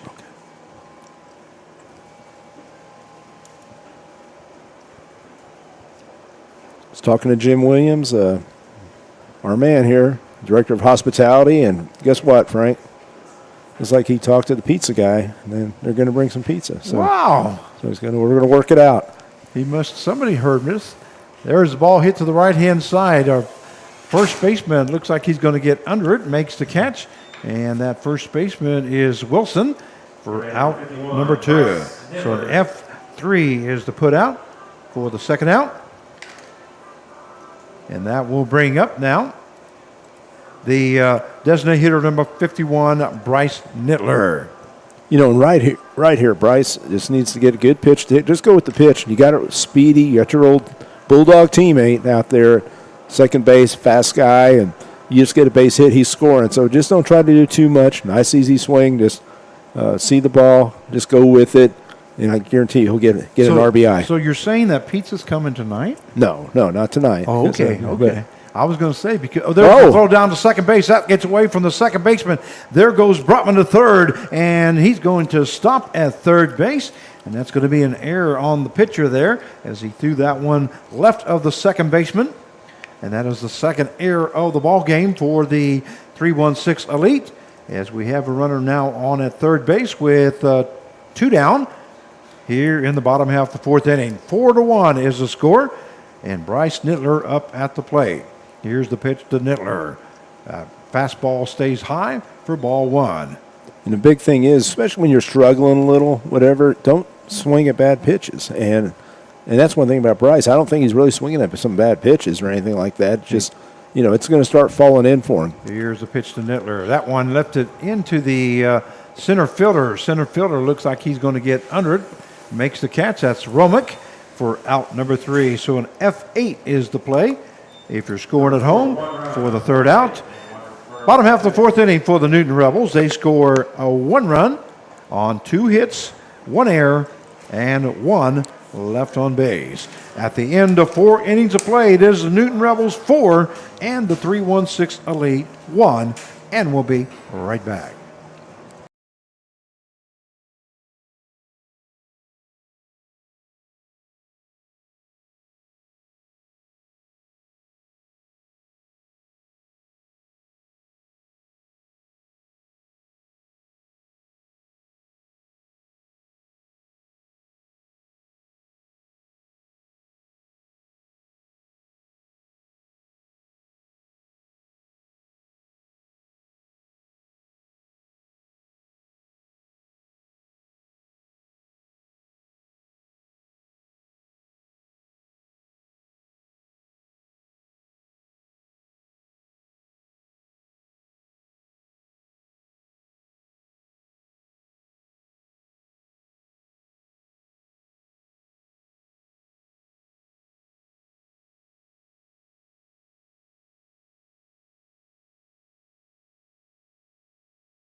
Jay Gibbs. And we welcome you back to Newton Rebels Baseball as we go to the top half of the fifth inning. Due up for the 316 Elite will be the center fielder, number 27, Romick.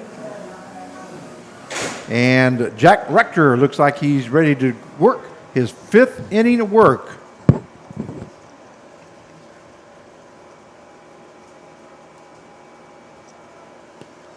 I'm not sure in his pitch count. I have to ask Jay Gibbs over there keeping his pitch count. But after that first inning, That one misses high for ball one. As the count goes 1 ball, no strike. Now, here in the top half of the 5th inning, 4-1 is the score in favor of your Newton Rebels.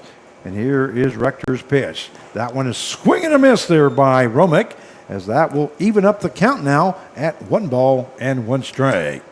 and you could tell this, just like what we talked about with Carson yesterday, everything's in sync. He looks good. Just everything, you know what I mean? The ball just comes out so easy. 65 pitches that he's thrown. So, I mean, they want to extend him a little, Frank, get him, into maybe the 5th, 6th inning. Count is 1 ball, 2 strikes. Well, this is definitely helping out our bullpen. That one lifted into the shortstop, Brotman. Brotman backing up, makes the catch for out number 1. So an F6 in the books now, and we have 1 down here in the top half of the 5th inning. That will bring up the leadoff hitter, designated hitter number 2, Davis. Yeah, I've been very impressed with this young man. Well, he's definitely a hustler. Yeah. Once he gets on base, he has 2 stolen bases here tonight. Well, and look at the leads he has. I mean, he's not afraid. I like that. He's aggressive. And here's the pitch to him. That one misses for ball 1. As the count goes 1 ball, no strikes. He reached on a base on ball, stole second, and scored on a base hit by Gustafson. Coach Jones believes a lot in him. I mean, he has him as the leadoff guy, and I mean, he like I said, those guys are like the spark plug. They get you going, and lead up. It's like the ultimate leadoff was Ricky Henderson. And one thing, Frank, I see kind of dying out a lot is stolen bases. The art of stolen bases, and you can tell that Davis here, he's worked on it, working on his leads. Count is 2 balls, 1 strike. That one misses high for ball 3. As the count now goes to 3 balls, 1 strike. And 1 out. I was just getting on stolen bases. You notice how big a lead he had off Rector? What's he going to do with the right-hander? Yeah, that's pretty amazing. I was surprised Rector did not step off or something there. That one hits the outside corner, and that will take the count now to full at 3-2. Yeah, because it wasn't just a. No, he's out to the cutout. He's out to the cutout, exactly. That one in there for call, strike 3 as Davis goes down looking, and that is Rector's 7th strikeout of the ball game. That's how you keep a guy, a rabbit. We call them rabbits out there on the base paths. How you keep him? Well, you just got to keep him off the base paths. And that will bring up the shortstop, number 13, Buckner. So Jack Rector recording his 7th strikeout of the ball game here so far. That one misses high for ball 1.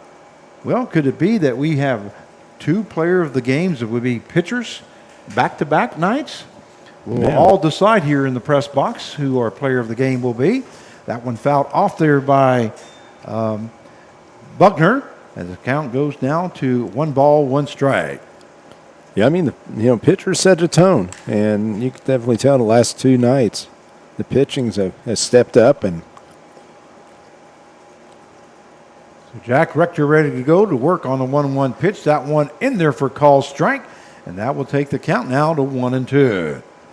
you can just tell, I mean, there's a little, the defense is into it, like we talked about.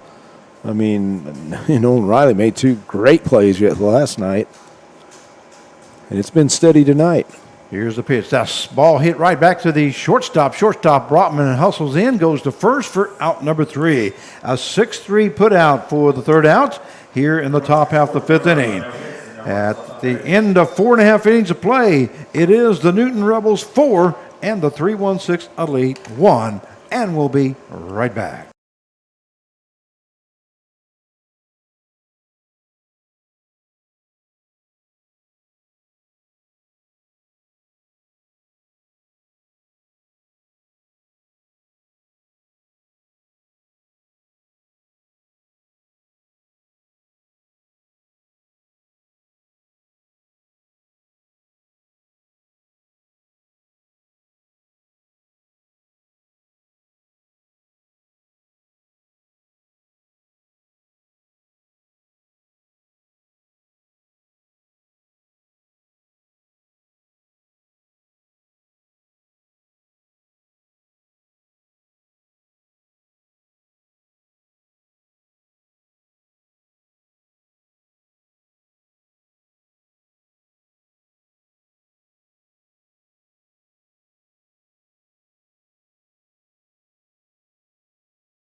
And we welcome you back to Newton Rebels baseball as we go to the bottom half of the fifth inning. 4-1 is the score in favor of Newton.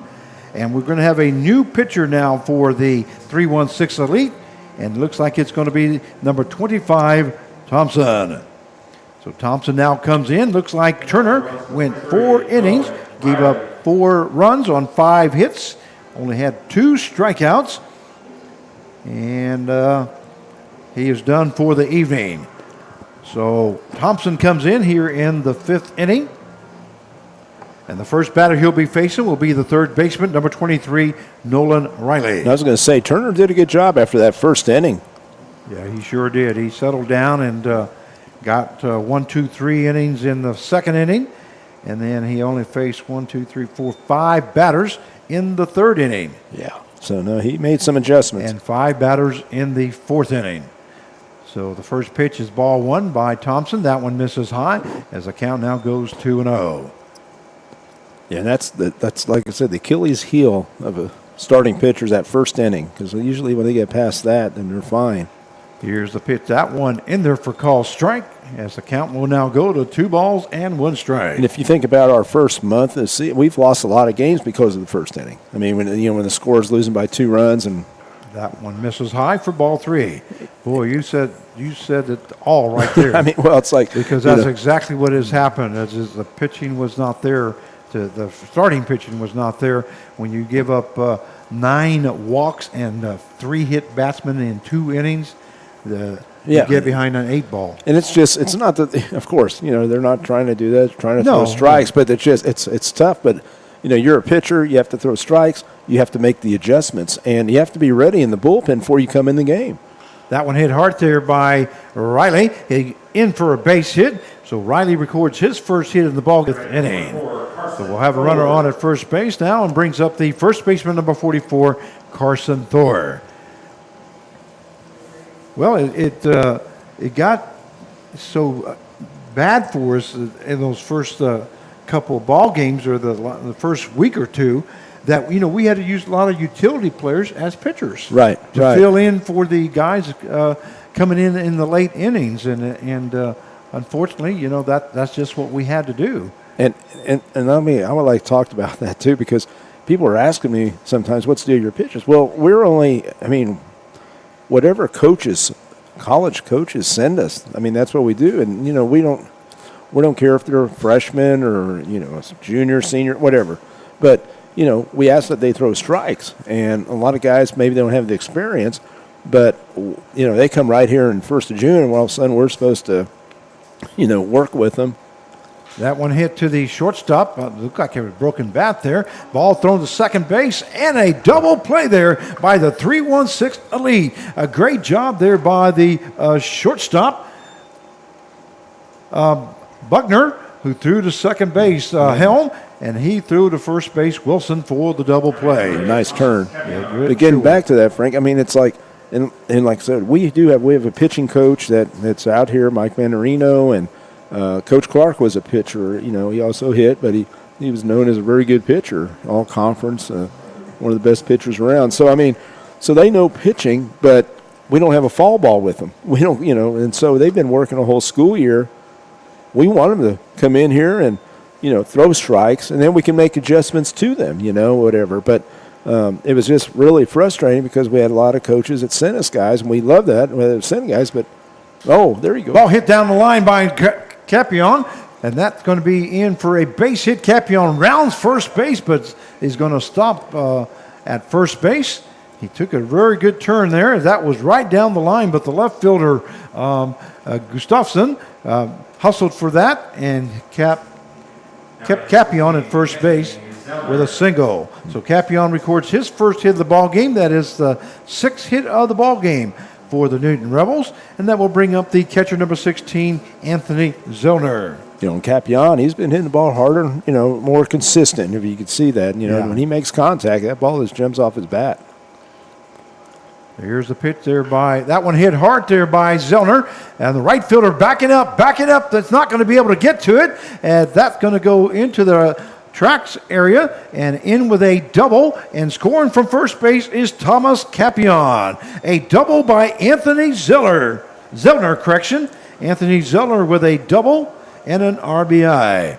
And that's what I want to keep seeing. I want to keep seeing scoring, keep scoring, one run here, two couple runs, whatever, because that separates, for the separation of the score. That double is sponsored by Cobra Enterprise, Store and Stuff, and Realty Connections. Also, that play at the plate is sponsored by Colonel Tim Mahler family in honor of the Kansas National Guard. Your home team always ready, always there. 5-1 now is the score, as the Rebels have scored a run here in the bottom half of the fifth inning. The first pitch there is low for ball one, and the batter is left fielder number 10, Ricky Hockett.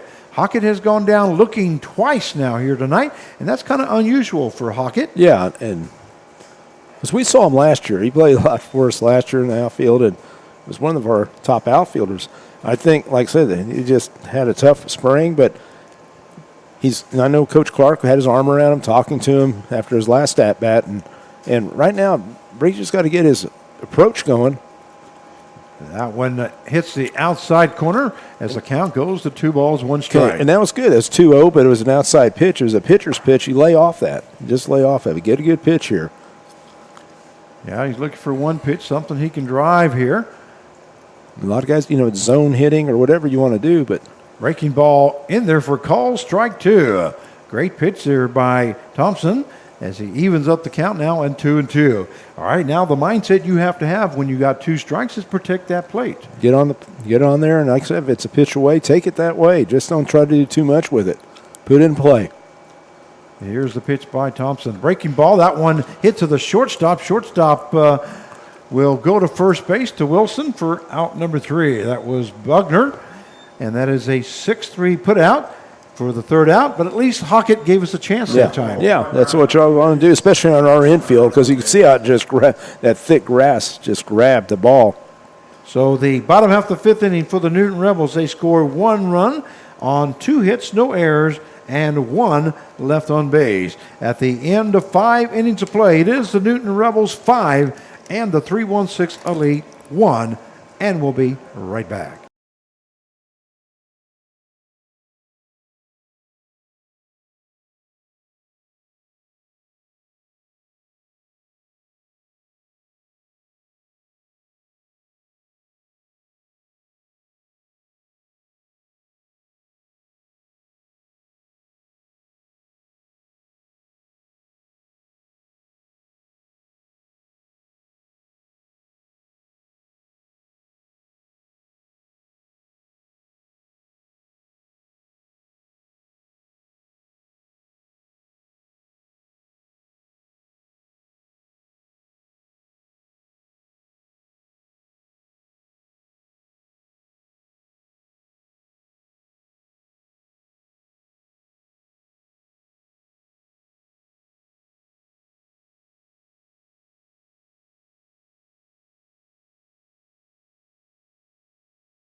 And we welcome you back to Newton Rebels Baseball. This is Frank Martinez, your play-by-play announcer, joined by General Manager Mark Kavala as we go to the top half of the 6th inning. The score is 5-1 in favor of the Newton Rebels.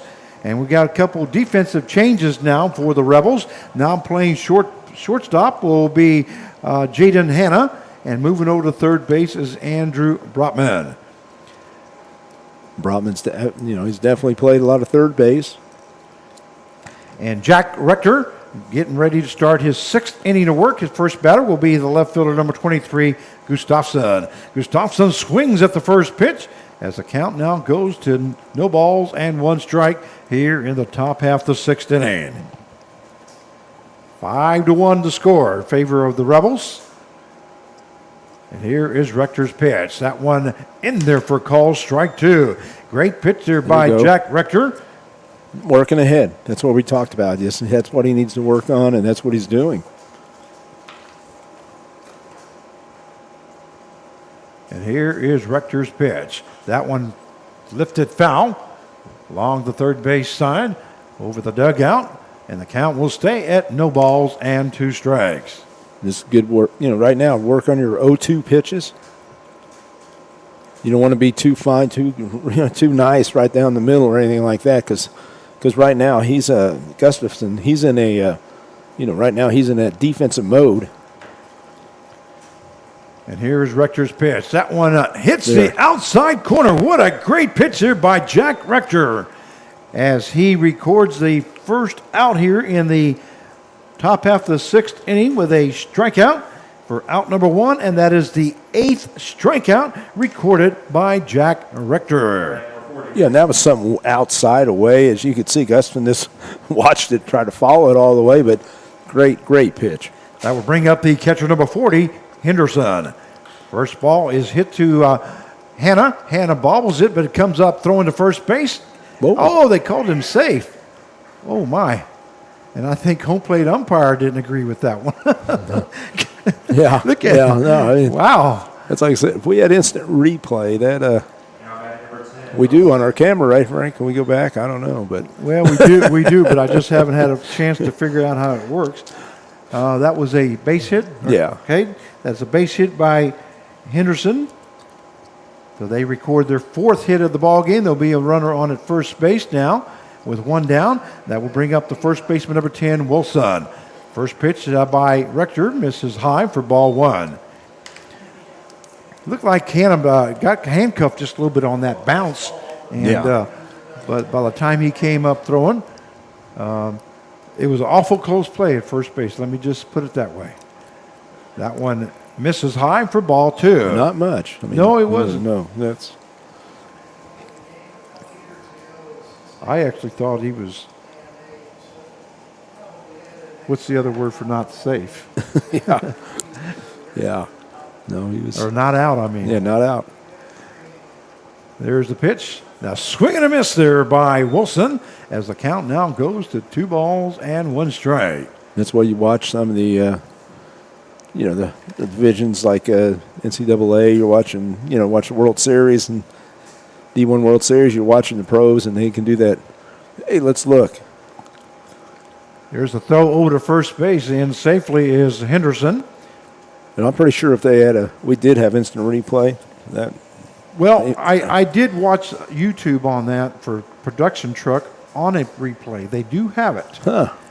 It's just I have not No, that's not learned our how to do it yet. that's not our priority right now. So Yeah. that's Exactly right. The internet is our priority right now. Trying to get the stream to our viewers has been the biggest problem. That one in there for call strike as the count now goes to 2 balls and 2 strikes. it's so nice to have the scoreboard up there. And I mean, we didn't have that last year. No, we definitely didn't. And then, adding little things as we go along, as we learn the program. But was able to bring you the starting lineups. Now, the starting lineups for the visiting team tonight was not able to do it. There goes the throw down to second base, and they're going to tag him out. Nice job there by, Sponsored by the team of Peyton Paul. That was a beautiful throw. that was Zellner, Anthony Zellner, throwing that ball down to the shortstop and tags him out for out number 3. And that was also a strikeout, looks like, for the 3rd out. So that is a double play. And that double play is sponsored by the team of Pate and Paul, attorneys at law. They are working for you. So that is the second out here and a 2-6 put out for out number 3. And that is the 9th strikeout recorded by Jack Rector. So the top out of the 6th inning for the 316 Elite, they scored no runs on 1 hit, no errors, and nobody left on base. At the end of 5.5, it is the Newton Rebels 5 and the 316 Elite 1, and we'll be right back.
And we welcome you back to Newton Rebels Baseball as we go to the bottom half of the sixth inning. Due up for the Newton Rebels will be the center fielder number 0, Eli Hickman. And in his second inning work will be Thompson for 3-1-6 Elite. Hickman recorded his first hit of the ball game in the last inning, which was the fourth inning. And he also scored a run on a base hit by Brotman. A double by Brotman, and an RBI. And Thompson ready to go to work, and here's the pitch to Hickman. That one in there for call strike one. As we are in the bottom half of the sixth inning, 5-1 the score. We do have some other scores through the league. That one breaking ball misses for ball one. As the count goes to 1 ball, 1 strike. In the top half of the sixth inning, it is it's our score, 5-1 in favor of the Rebels. And then in the top half of the seventh inning, it is the Hutchinson Monarchs 6 and the Hayesville Aviators 2. Yeah. Looks like there's other games that have been rescheduled. That one lifted into left field by Hickman. It's going to be foul as the count stays at 1 ball and 2 strikes. Looks like the Diamond Dogs and the Twins game has been rescheduled. And also the Warhawks and the Seeds game has been rescheduled. And the one in Hutchinson must be in Hutch. Yep. Because Wichita just had rain all day long. I didn't see no way that they're going to have ball games. It's rained since this morning. I mean, it just, when I was driving up here, just. Well, like I say, it rained so much that we didn't get a chance to play golf today. But you'll play tomorrow. Well, hopefully. It's supposed to rain tomorrow, too, so we'll see. Boy, I don't know if I've ever gone 2 days without playing golf, except when I went out of town. No wonder you're good. There goes the ground ball to the second baseman, 4-3. Well, I'm talking about when I went out of town to Texas to go visit my dad for a week. That was the only time that I have not played golf for 2 days. Wow. Otherwise, I try to play every single day. That brings up the third baseman, number 1, Andrew Brotman. I was playing so much golf and announcing so many games that my boss came to me while I was working and said, we're kind of getting in your way, aren't we? Their hard hit ball there by Andrew Brotman. That's going to be all the way back to the fence. He's going for a triple here, and he will end up at third base with a triple. Yeah, stand-up triple just went right with the pitch. And, I mean, you can go, I said, right center. That the pitcher throws you away, which they're going to do mostly. Most pitchers do, especially high school and collegiately. And just take it that way. That is the 7th hit of the ball game for the Newton Rebels, and that is the 2nd hit of the ball game for Andrew Brotman. That is 2nd extra base hit for Brotman, as he had a double and now a triple. Only has 1 RBI. That will bring up the second baseman, number 6, Camden Jurgensen. He fouls that one off as the count goes to no balls and 1 strike. Brotman hit for the cycle here this last year in school. He's done some pretty amazing things, and he's not done. He's still got some more couple years. Also had a game where he hit 4 home runs. So he's got some power. That one misses low as the count goes to 1 ball and 1 strike. And one thing I do like, just what I brought up, when the pitch away, taking that ball the other way. When he uses the whole field, that's where he's dangerous. That one hit to the third baseman. That's going to be foul. And it's just like the Wichita State game we played at Eck. He had the 4 hits, and everything was just right up the middle, just taking it. And that's what I think. That's where he'll be best at, especially when he goes on to Eastern Illinois. Well, one thing that I noticed about Brotman in the first couple of weeks, he was trying to pull everything instead of trying to go with the pitch. That one there, like you say, he did go with the pitch. That one lifted to the right-hand side. Looks like the first baseman is going to get under it, makes the catch for out number 2. So an F3 in the book if you're scoring at home for that second out. 51, Bryce Nittler. And that will bring up the designated hitter number 51, Bryce Nittler. Nittler is 0 for 2 here tonight. He grounded out to the third baseman his first time up in the first inning as he made the first out. Got hit by pitch in the third inning and then was forced out. And here he is. Another chance to get his Bulldog brother in here. And then he did fly out to the center fielder to make the third out in the fourth inning. First pitch to him is called ball one, as that was low and outside. Brotman is on at third base as he reached on a triple. And we do have two down. 5-1 the score in favor of your Newton Rebels. And here is Thompson's pitch. Breaking ball misses high as the count goes 2 balls and no strikes. And what do you notice about Nittler that not many other players? The Sox? The Sox, yeah. You don't see that. You look around, there's a couple of them, but most players don't do that. That one fouled off by Nittler to the right-hand side, and that's going to be out of play as that takes the count now to 2 balls, 1 strike. I saw a team the other day posted that all the team members had their socks like that, all the way above their pants pulled up all the way above their knees. Whoa, that I don't know about. Yeah, I saw the whole team. I don't even know what team it was, but it was a college team. And somebody posted something about that. Here's the pitch. Ball hit to the right-hand side once again, and that's going to be foul, out of play. And that would take the count to 2 balls and 2 strikes now to Bryce Nittler. He's got an RBI just waiting for him right there. Yep. 5-1 the score. Here in the bottom half of the 6th inning. So far for the Newton Rebels, they've scored 5 runs on 7 hits. There's a hard hit ball into There it is. left center field. That's going to be in for a base hit and an RBI by Bryce Nittler as he records his first hit of the game.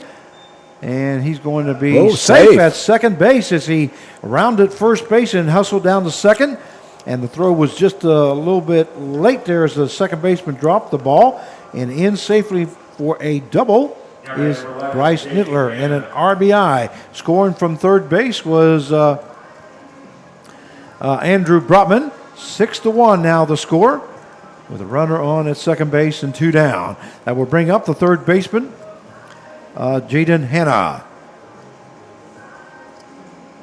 Yeah, it's good to see Bryce get that hit right there. That'll get him going, and especially a hustling double right there.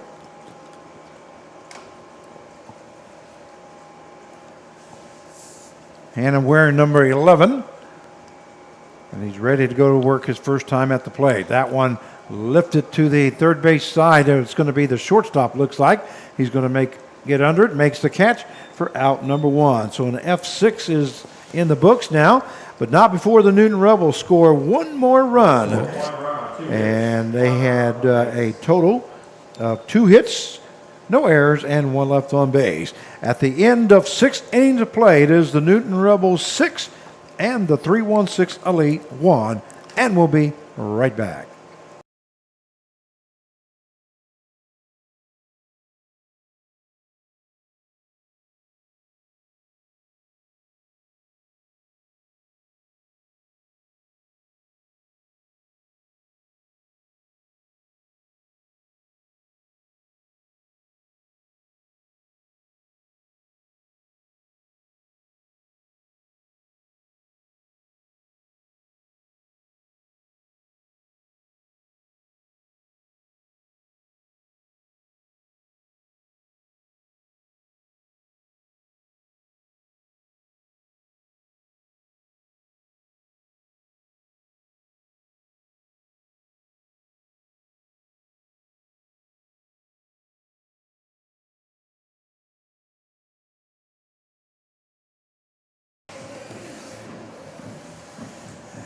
And we welcome you back to Newton Rebels Baseball. This is Frank Martinez, your play-by-play announcer, joined by General Manager Mark Cavallo as we go to the top half of the 7th inning.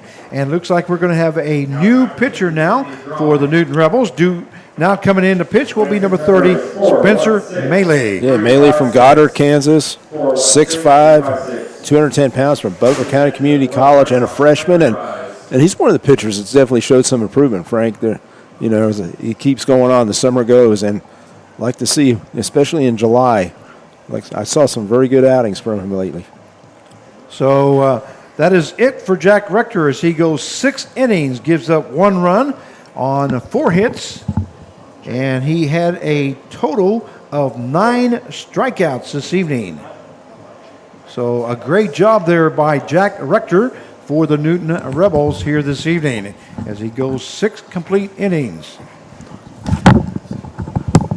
That will bring up Spencer Maley now coming in for the Newton Rebels. Due up for the 316 Elite will be the right fielder, number 7, Knobloch.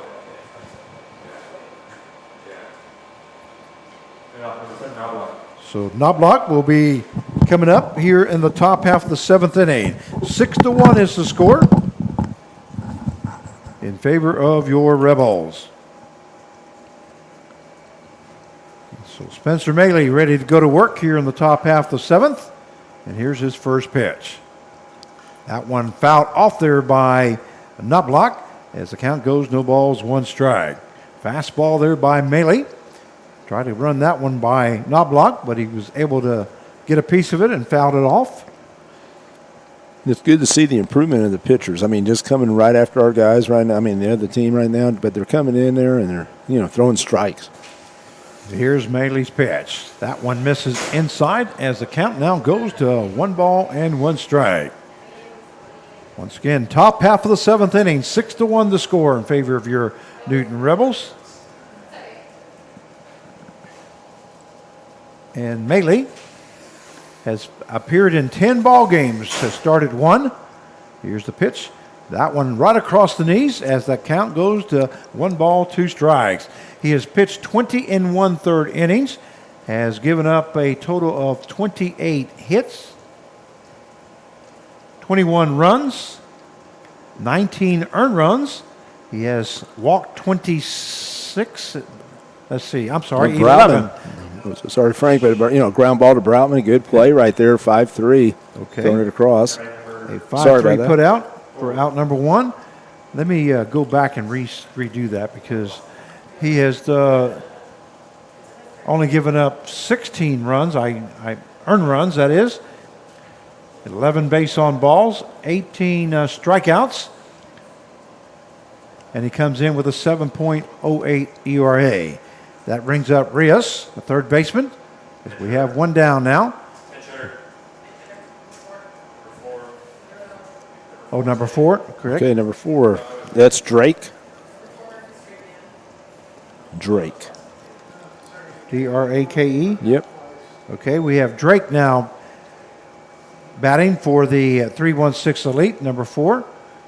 And once again, we apologize, but we don't have first names. We don't have a roster up here. And that was the only thing that was turned in on their lineups. Drake, just like one of Heidi's favorite singers right over there. As the count goes 2 balls, no strikes now to Drake. And that one right across the knees by Maley will take the count now to 2 balls and 1 strike. And between this inning here, we're going to have to get the lights on because I'm starting to not able to see the scorecard here. That one, swing and a miss there by Drake. Oh, thank you very much, sir. I appreciate that. Hey, Mark. And the count goes to 2 balls, 2 strike. Mark is not only an editor, but he's also turns on the lights for us. That's right. Thank you, Mark. Appreciate it. 2-2 now the count. Here's the pitch. That one misses low for ball 3. With that, the general manager Gibbs will have to open up the window now because if not, we're getting that reflection. Assistant general manager. Did I say general manager? I'm an assistant general manager. Bringing that window up, and that way we won't get that reflection. Thank you very much, sir. Appreciate it. That was interesting. Went off the backstop, right to the back to the catcher, and he caught it. Count is full now at 3-2. Wow, just turn around right to him. One thing, Frank. Looked like he hit one of the poles there. Yeah, the hit pole came back, and he turned around and caught it right there. So Spencer Maley now with a 3-2 count. Here's his pitch. That one misses inside for ball 4. So he walks the second runner that he has faced. And that will bring up the second baseman number 14, Helm. One thing I want to bring up, Frank, I had some parents or whatever, they ask me, how do you get innings and, what do pitchers do? Well, that's up to the kid. I mean, that's up to the young man because we want to give him some innings, but if a kid walks like you said 5 in 1 inning or something like that, he's not going to obviously last. Swing and a miss there by Helm as the count goes to no balls, 1 strike. But I've had some players, I've had some parents, how come, or coaches even say, how come he doesn't pitch more? Well, that's up to the kid. We want him to go. We want him to get extended. Well, we definitely want to go 6-7 innings if possible, like tonight and last night. That was swing and a miss there by Helm as the count goes to no balls, 2 strikes. No balls, 2 strikes now to Helm as we have 1 down here in the top half of the 7th inning.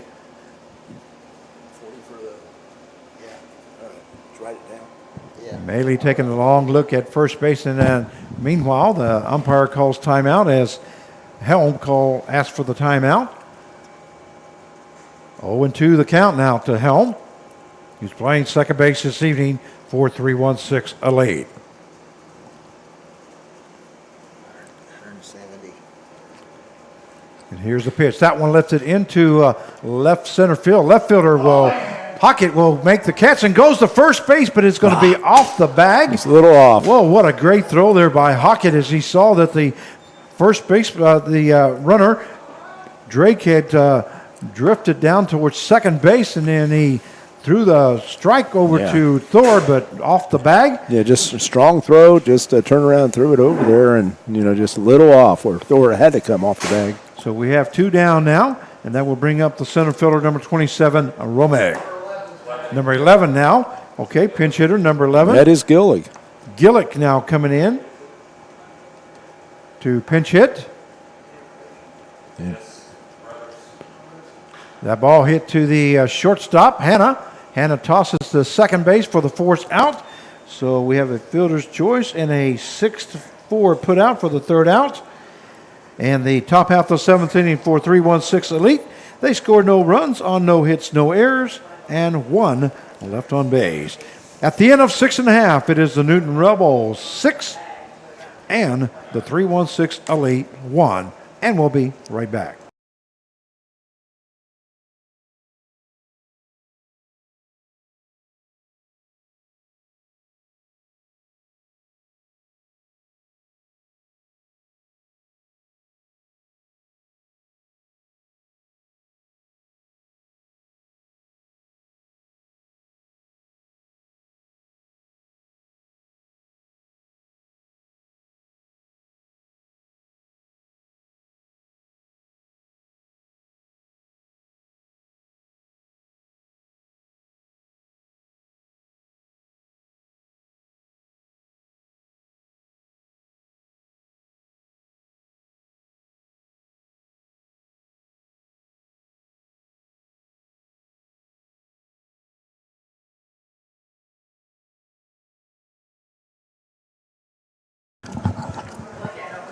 And we welcome you back to Newton Rebels Baseball as we go to the bottom half of the 7th inning. We have a new pitcher now coming in for 3-1-6 Elite. It will be number 10, Wilson.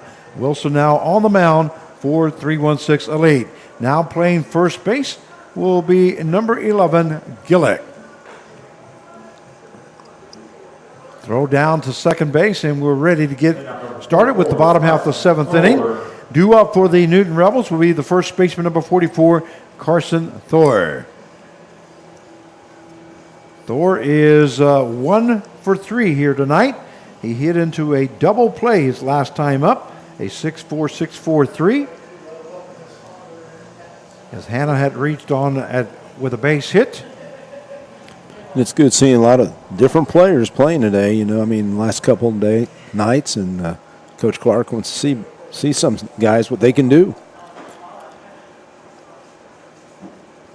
Thor came up, had the big base hit in the first inning. So Carson Thor now up, and there's the first pitch hit into center field. The center fielder makes the catch for out number 1. That's Rummick making the catch out in center field. But he hit it hard. That's the thing. Always look at how your outs are. That's what I always tell hitters. When I talk to them about my problems, what are your outs? Are they hard outs? Are they soft outs? And and then you can dissect it and see maybe what's wrong. That will bring up the right fielder, number 8, Thomas Capion. Capion is 1 for Let's see, 1 for 3 here tonight. Yeah, and he's hit the ball hard. Yeah, that arrow. There was an error on the shortstop and a Yeah. fielder's choice.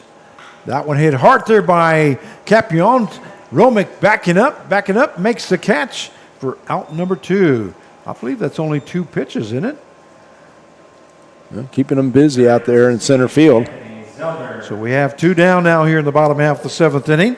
We'll bring up the catcher, number 16, Anthony Zellner. And Wilson has only thrown here in the bottom half of the 7th inning. 6-1 to score in favor of your Newton Rebels. Yeah, and hopefully the Rebels hope Zellner, takes one. You don't want to give him a perfect inning. Okay. That's one of my pet peeves. As a pitcher, you're trying to get the 3 pitches, but when you're a hitter, don't let them get out. Don't let the pitcher get you in 3 in an inning. That one misses high for ball 2. So 2 balls, no strikes now to Zellner. Zellner is 2 for 3 here tonight as he got a base hit in the 1st inning and a double in the 5th. Was left stranded both times. That one in there for call strike as the count now goes to 2 balls, 1 strike.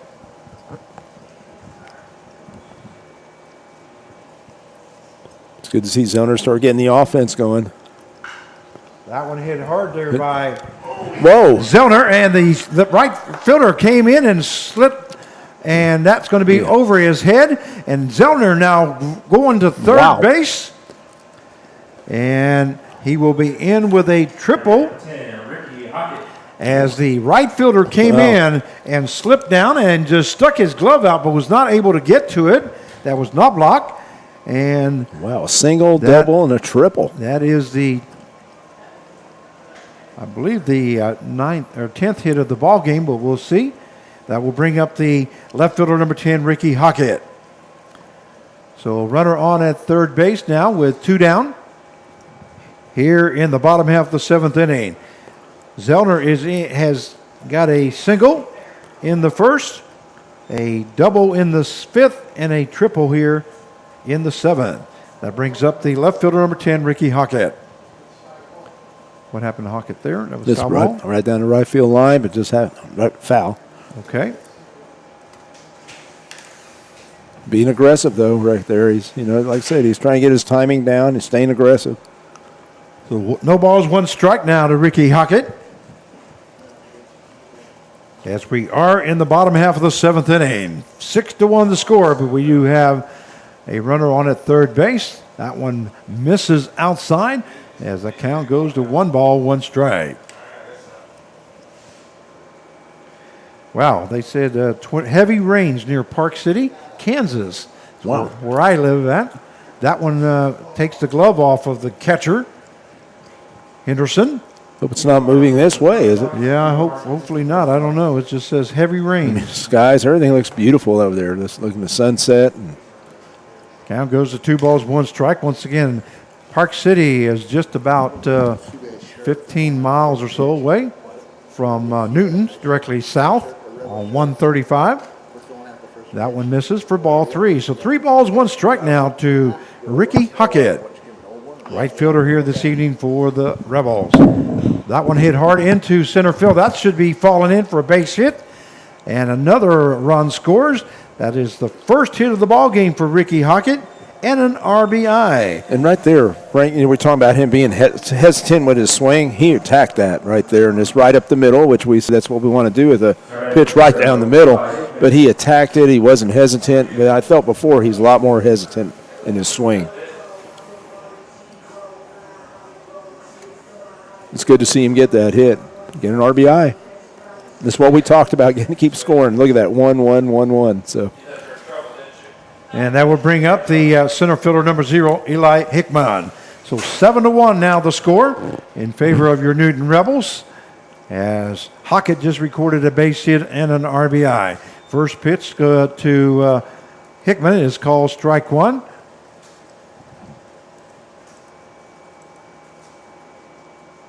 And I believe that is the 12th hit of the ball game for the Newton Rebels.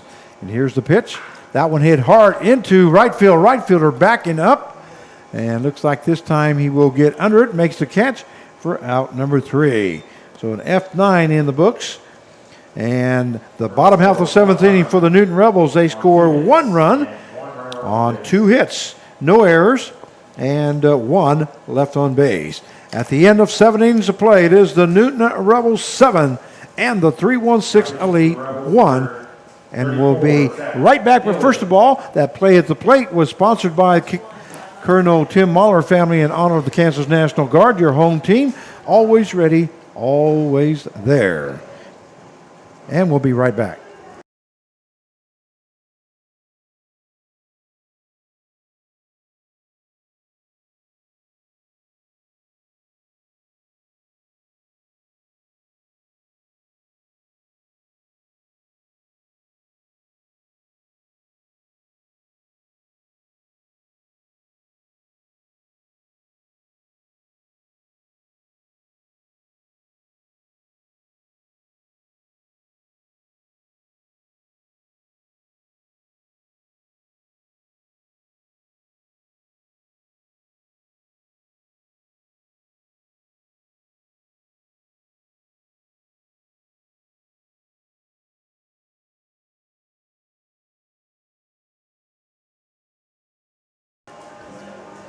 And we welcome you back to Newton Rebels Baseball as we go to the top half of the 8th inning. This is Frank Martinez, your play-by-play announcer for tonight's game, joined along by General Manager Mark Cavala. We're going to the top half of the 8th inning. It looks like we're going to have a new pitcher now. It will be number 34, Zach Gillick. That pitching change is sponsored by Ray Roofings. They have you covered. Once again, that pitching change is sponsored by Ray Roofings. They have you covered. I owed you one from when Spencer came in. Yeah, Zach Gillick from Valley Center, Kansas, 6'2", 205. Just finished his last year at Pratt Community College. And like I said, he was a sophomore. But the thing is, I'd say probably he's an all-star, and very deservingly. And I'd say probably the most consistent pitcher on the staff and has been. Well, he is leading the league in strikeouts as he has 33 strikeouts here so far this season. Gillick, once again, now pitching for the Newton Rebels. And I'll give you his numbers here in just a second before he gets started. And the first batter he'll be facing is Davis from 316 Elite. Excuse me, Frank. I was just going to say he hasn't pitched much lately, in the last few days. So he's getting some work in. I know he's not rusty because he's always ready. And we'll see how he does. But, I mean, he's a joy to watch and variety of pitches that he has. Gillick has pitched in 12 ball games, has gone 17 and 2/3 innings. First pitch is flied out to the second baseman, so we have an F4 for out number 1. I want to keep Davis off the field. He did a good job coming right after him. Top half of the 8th inning, we have 1 down now. That will bring up the shortstop, number 13, Buckner. Once again, Gillick has gone 17 and 2/3 innings, has given up 9 hits, 7 runs, 1 earned run, 11 base on balls, and has a total of 33 strikeouts, and he is 1-0 for the season. And he comes in with a 0.51 ERA. Once again, he is the league leader in strikeouts here for the Sunflower Collegiate League. And an all-star, he will be one of our all-stars in the all-star game on July the 5th in X Stadium at Wichita State University campus. As the count goes to 1 ball, 1 strike now to Buckner. By the way, there'll be Gillick, Brotman, Riley, and Mason, correct? Right. Those are right, our 4 yeah. all-stars that are going to be going to the all-star game on July the 5th. So we hope that you tune in. The Newton Rebel channel will not be broadcasting that game. That was swing and a miss there by Buckner, as the count now evens up at 2-2. Instead, it will be on YouTube by the Sunflower Collegiate League. And I believe KGSO will be broadcasting those games and will be the play-by-play color commentators on that ball game. I will be there also as the PA announcer for the All-Star game. And I'll be there as the general manager. You'll be there as the general So, manager. Jay Gibbs will well, be there as yep. the Assistant. assistant general manager. And also, I forgot to say, Brett Clark will be Yep. one of the coaches. He'll be one of the for coaches. the All-Star team. That one in there, call strike 3. And Zach Gillett records his 34th strikeout out of the ball game. And you look how he set that up too, Frank, with the off speed inside, and then boom, fastball right on the corner. That will bring up the left fielder, number 23, Gustafson. Yeah, it's a good ratio. 34 strikeouts and 18 innings, whatever. But That's correct. First pitch in there for call strike. As the count goes, no balls and 1 strike to Gustafson. and I'm glad he had that little break here, because he hadn't thrown in a few days. He needed it, I think, especially for the second half. That one misses low for ball 1. That will even up the count now at 1 ball, 1 strike. But he's one of those guys that, when he came into it, the confidence meter is pretty high on him. That one also low as the count now goes to 2 balls, 1 strike. One thing I noticed about Gillick, he's going to keep the ball down around the knees. If you don't have a umpire that calls those, he gets and he has to lift the ball up a little bit more. The left field line, that's going to be fair. And in with an extra base hit is Gustafson as he records his 2nd hit of the ball game. A single and a double. Once again, that's just exactly what I was talking about. Right. But the thing is, that was a good piece of hitting by Gustafson. Oh, yeah. Because right there, and that's how you got to go attack a pitcher like that. Yeah. Well, no way was I taking that double from Gustafson away from him, but I was just saying that when you don't have a umpire that calls one around the knees, like that last pitch, he has to get the ball up just a little bit, and that's exactly what Gustafson just did. Was he took advantage of it. There's a hard hit ball to the shortstop. Hanna hustles in, goes to first base for out number 3. So a 6-3 put out for the 3rd out. And the top half of the 8th inning for the 3-1-6 Elite, they scored no runs on 1 hit, no errors, and 1 left on base. At the end of 7 1/2, it is the Newton Rebels 7 and the 3-1-6 Elite 1. And we'll be right back.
And we welcome you back to Newton Rebels Baseball as we go to the bottom half of the 8th inning. Now pitching for the 3-1-6 Elite will be number 2, Davis. Davis now coming in to pitch. Yeah, he showed what he did hitting. He's a very good hitter and just probably a good athlete, Frank. You kind of tell. First batter he'll be facing will be the 3rd baseman, number 1, Andrew Brotman. Now, this 3-1-6 Elite is a team that we're supposed to face again on Thursday, I believe. Tomorrow we go back and play the Wichita Vipers. Right, They'll be Vipers. coming back here tomorrow evening, if the weather permits, that is. We will play them on Wednesday, and then on Thursday we'll play the 3-1-6 Elite again. Tell you, Frank, I don't know what to think. I didn't think there was any way we were playing today. I know my assistant general manager and I, we were debating it today. Jay Gibbs and I were saying, should we play? Should we, not? And Coach Clark, he's like, hey, we can play. Of course, he always wants to play, and He wants to get the guys out there playing, but we want to make sure it was safe, and we want to make sure that, you have teams driving and players driving all this way. And sure enough, I mean, you couldn't ask for a better night.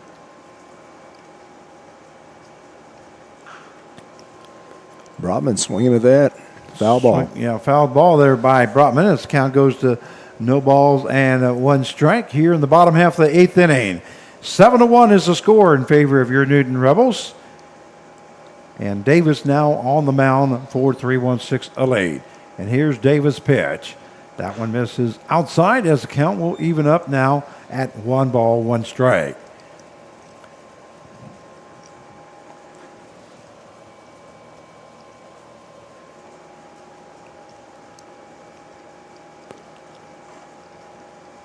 That one misses for ball 2. So 2 balls, 1 strike now. And I was going to YouTube for some reason, and I don't even remember what the reason was. There was something I was needing to do. Here's the pitch. That one misses high for ball 3. Did you read Christie's little comment there, Frank? What'd she say?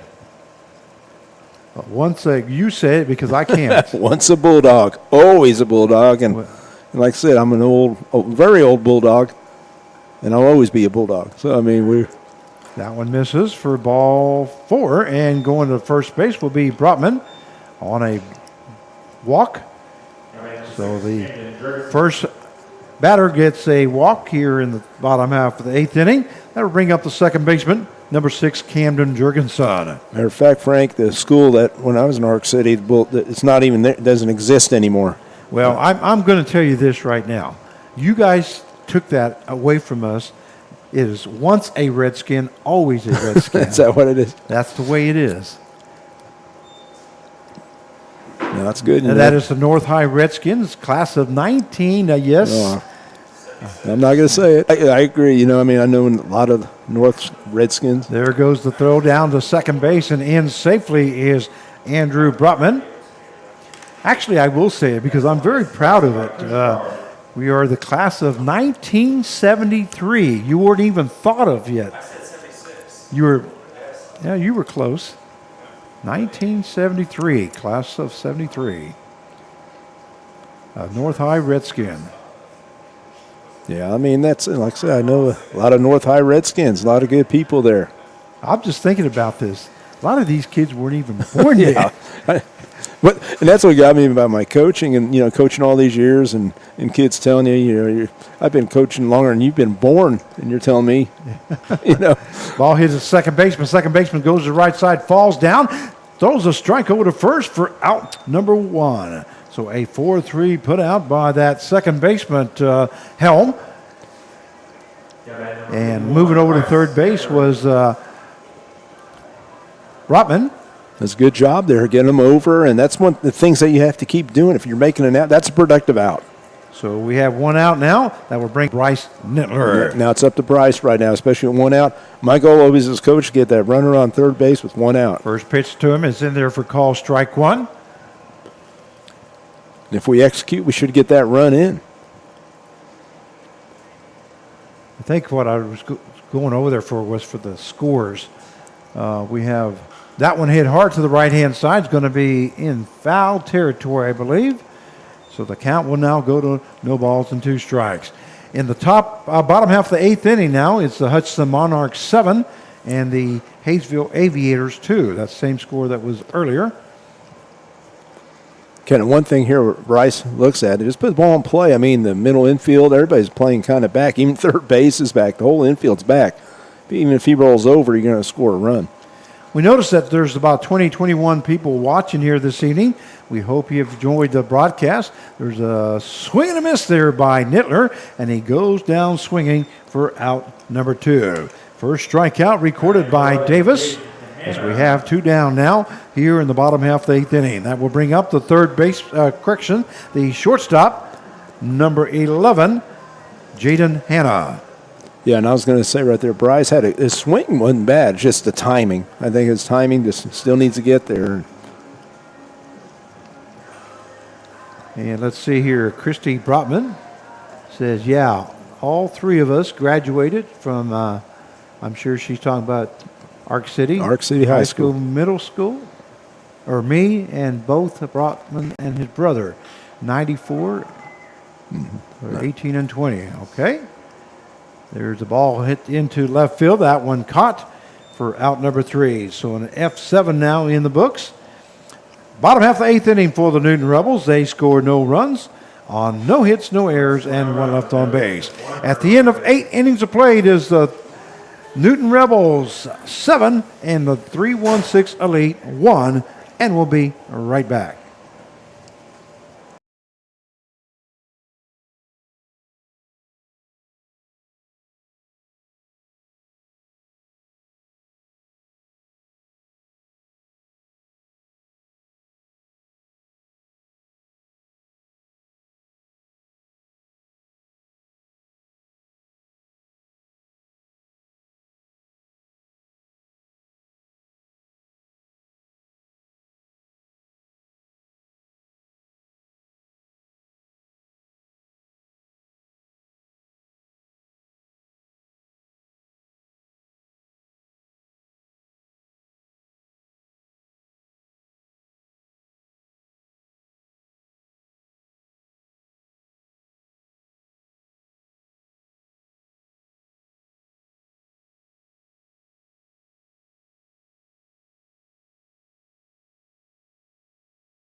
And we welcome you back to Newton Rebels Baseball. This is Frank Martinez, your play-by-play announcer for tonight's game, joined along by General Manager Mark Cavala as we go to the top half of the 9th inning.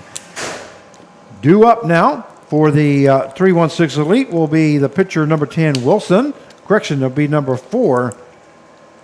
I don't know how that is happening. Yeah. He's not due up for another 3 guys. Well, they might have, exemption right here. There We you just go. let him so he can hit. 7-1 is the score, and here's the second pitch, that is, as the count goes to 1 ball, 1 strike. Now, they're showing number 4, Drake, but I have pitcher Wilson should be up. He will get to face his brother then, right? Yep. Looks like he will get to face Gillick. Maybe that's what they're trying Yeah, to do. I think maybe that's it. Just As the count is 1 ball, 2 strikes now to Drake. And here's the pitch by Gillick. That one misses outside. And the count will even up now at 2-2.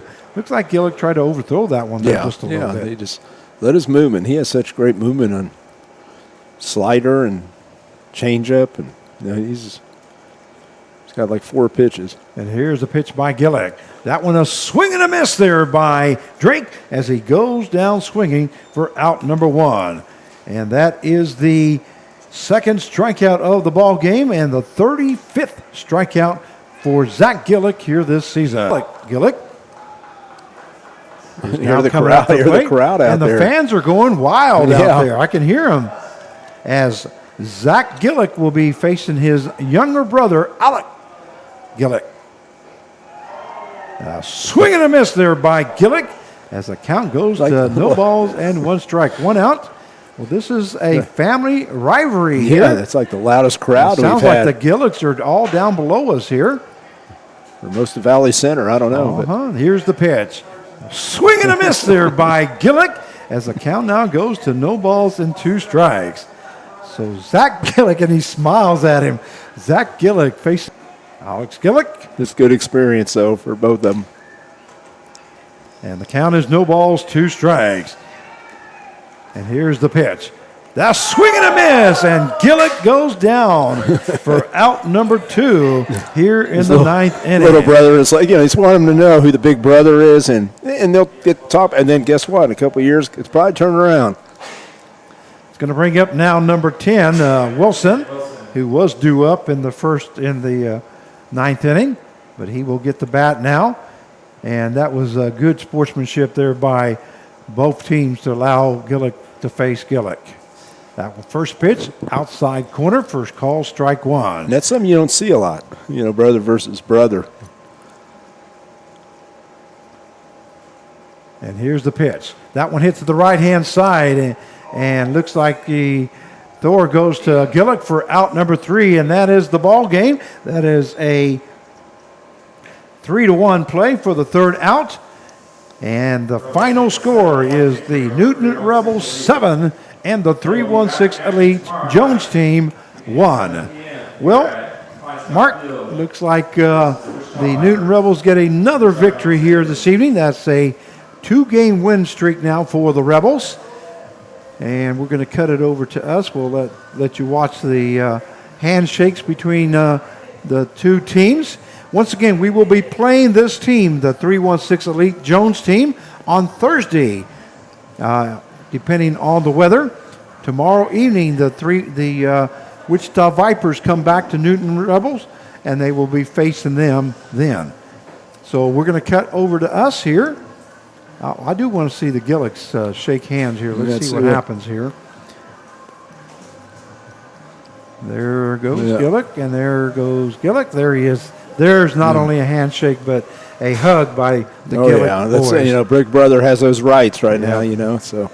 All right, that's exactly what I wanted to see. So we're going to cut it back to us here. All right, Mark, we welcome you all here to the post game as the Newton Rebels win 7-1 against the 316 Elite team.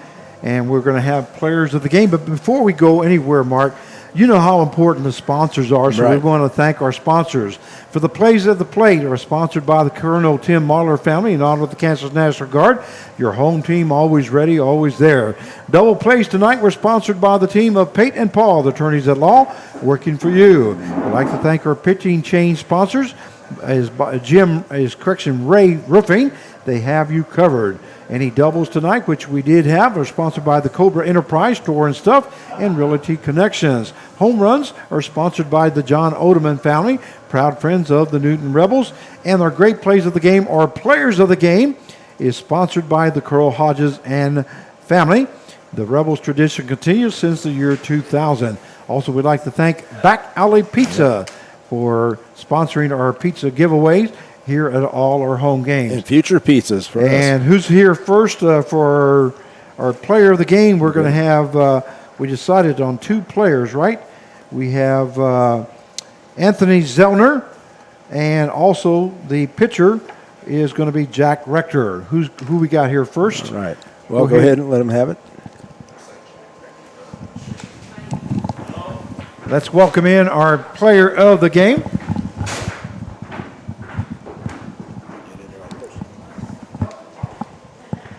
You wore number 4 tonight, Jack? Yeah.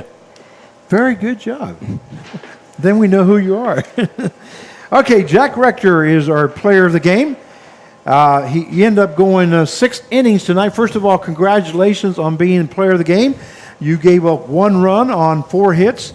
You had a total of 9 strikeouts here this evening, and we congratulate you on the job that you did. That first inning, you gave up 2 walks.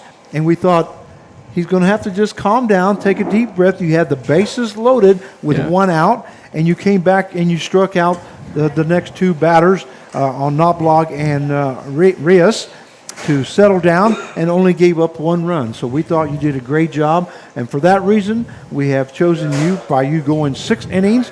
Like I say, a total of 9 strikeouts as player of the game. Congratulations. Thank you. How did you feel out there tonight? I didn't have my stuff, but I know the best pitchers just adjusted what they have. So I was working with fastball all night and just settled down at the end of that first inning and just powered through it.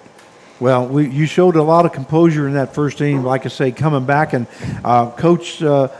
pitching coach came out to talk to you, and after that, the first pitch was a strike, and then you struck out the next 2 guys, and that was good to see that you got your composure, you finally settled down, and you took a deep breath, and you were able to get out of that inning by just only giving up that 1 run. Yeah. So congratulations, and you also are the winner of the game, by the way. Congratulations on that. What we normally do with all the players, we ask you who your parents are, so just go ahead and let us know. My mom, Candace, and my father, Greg Rector. Yeah. Okay, and then how about your siblings? I got 2 siblings, brother, Drew, and sister, Devin. Okay. Yeah. And then what college you go to? Concordia, University of Chicago. Okay. and then who your favorite player is or players. Andre Ethier, right fielder for the Dodgers. Okay. Yeah. And then who it is that you would like to spend 5 minutes with. Ice Cube. Okay. Now I looked at that and I actually wondered why Ice Cube. I don't know. I like his music a lot, and I know he's been in movies, and I don't know, just be a fun guy to hang out with. And like in like movies, he's kind of serious, but Yeah. I don't know. Just Well, feel like I a good wondered time. whether it was because of the movies or because of the music. Actually, when I first saw that, I thought, well, I wonder which direction he's Yeah. going there with that. So that's why we ask these questions, just so the people will get to know you a little bit better, and we want to know what you're thinking. Yeah. What direction you want to go in life. Like last night, our player of the game said that Jacob said that he wanted to meet one of the guys that would make him a lot of money. You Yeah. know, so this, have you played music or sang or anything like that? No, I don't know. I just really like his music. My second choice would have been Jordan Belford. I see. Yeah. I see. Okay. Well, congratulations once again, Jack Rector, who is our player of the game, went 6 innings, gave up 1 run, and also 4 hits. 9 strikeouts for tonight and got the victory here tonight. So congratulations on that. Is there anybody you'd like to say hi to out there before you get off the air? I'd just like to say hi to my family and my girlfriend's family, the Neals. Okay. Well, you don't ever want to forget them. Yeah, no. You don't want to get in trouble No. with the girlfriend. So that's a good call on your part. That's the second win you got tonight, by the way. Yeah. Okay. Well, congratulations, Jack Rector, for being player of the game. Thank you. And now we're going to bring up our second player of the game, and that will be Anthony Zellner, who was 3 for 4 here this evening. And caught a great game here once again. And this is I believe this is the second time that you have been the player of the game, correct? Yeah, I believe so. My first game here. The I was first too. game here Yep. was as a player of the game. So tonight you seem to be looking at the ball really well tonight. You really swung the bat well. You got a base hit in the first inning. You flew out to left field in the third. You got a double in the fifth inning and an RBI as you scored Capion from first base. And then you got a triple in the seventh inning and scored a run on the base hit by Ricky Hockett. So you really spread the ball well Yeah. tonight. So that felt good, huh? Yeah, I mean, I've just been working on a few things the last week or so, and we had those off days this weekend, so made a couple changes, feel better now. Back to where I was at before I got here. Well, that's good. That's good to see. And also, we get our second victory here tonight in a row. So that is now officially a winning streak. Yep, mhm. So tomorrow we'll be facing the Wichita Vipers, and then the 316 Elite team will come back on Thursday. So hopefully you can keep it going. And congratulations once again on being the player of the game. But we do want to make sure that we go through the list once again, who your parents are. Okay, my mom and my dad, Stephanie and Daniel. Okay, and your siblings. My brother, Andrew, younger brother. Okay, and then what college you go to? I go to Western Oregon. And then the fourth thing is who your favorite player is. Has that changed since the last time? Probably not. I'd just say Jed Lowry again. He's a Salem guy. He's a cool dude. Okay, and then who you would like to spend 5 minutes with before. You know, last leave time this world. Last time I didn't give you an answer, but this time I'll. Jordan Peterson. He's like a psychologist, does podcasts and stuff. He's pretty cool. I'd rather talk to him than that'd be cool. Okay, Yeah. psychologist, huh? Yeah, he does podcasts, talk to people and whatnot. So yeah. that would be who you would like to spend the 5 minutes with. Well, once again, we congratulate you on the being player of the game. And is there anybody that you would like to say hi to or anything out there before you get off the air? No, I'll just say hi to my family. That's all. Which I don't even know. I don't know if they're watching or not, but if they are, hello. Okay, well, if they are watching, you can go home and watch this on YouTube later on, by the way. So, once again, congratulations to our two player of the games, Anthony Zellner, who caught for us this evening, was 3 for 4 with a single, a double, and a triple, and 1 RBI. And then also Jack Rector, who went 6 innings here this evening.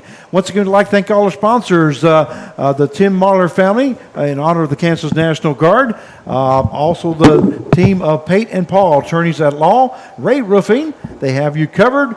Cobra Enterprise Store and Stuff and Realty Connections, the John Odeman family, proud friends of the Newton Rebels, and our players of the game sponsor, the Carl Hodges and family. The Rebels tradition continues since the year 2000. Also like to thank Back Alley Pizzas. Don't forget, Carv, come on in here for just a second. And we're going to bring these two people in here. Come here, Jim. Jim and Mariah, we wanted to make sure that you are seen. Jim is the director of Hospitality. He does a lot of work for us at the gate, takes the money, and does all kinds of things for the Newton Rebels. Oh, yeah. And then Mariah is my right-hand person who helps me unload all this stuff and pack everything away. She gets us out of here at a good time. She's kind of like our utility player here. I mean, she does everything out here. You know, she's an intern, but she's also, you know, she's part of this family right now, and she does everything. She's enjoying it, I think, aren't you? Yeah. So we want to thank you guys personally for everything you guys do. You guys do a great job. So that's them, and this is Mark Cavallo. And once again, Frank Martinez wishing you a good night as we, don't forget, tomorrow evening we will be here as we face the Wichita Vipers that we won 10-0 and threw a no-hitter against. And then the same team, the 316 Elite team, will be back on Thursday. And then after that, we will go to Andell for one game, and then back to Newton for one game, and then we'll take about a 3 or 4 day off for the All-Star game. And we still want to promote Carl Hodges Day, July 3rd. All Rebel alums, host families, workers that have been here through the years. You know, come on out. Come out there. It's a 7 o'clock game. We hope to be like 6 o'clock. We'll have a little pregame thing, and it'll be neat. Carl Hodges would appreciate that. That game will be against the Warhawks, and that's why I brought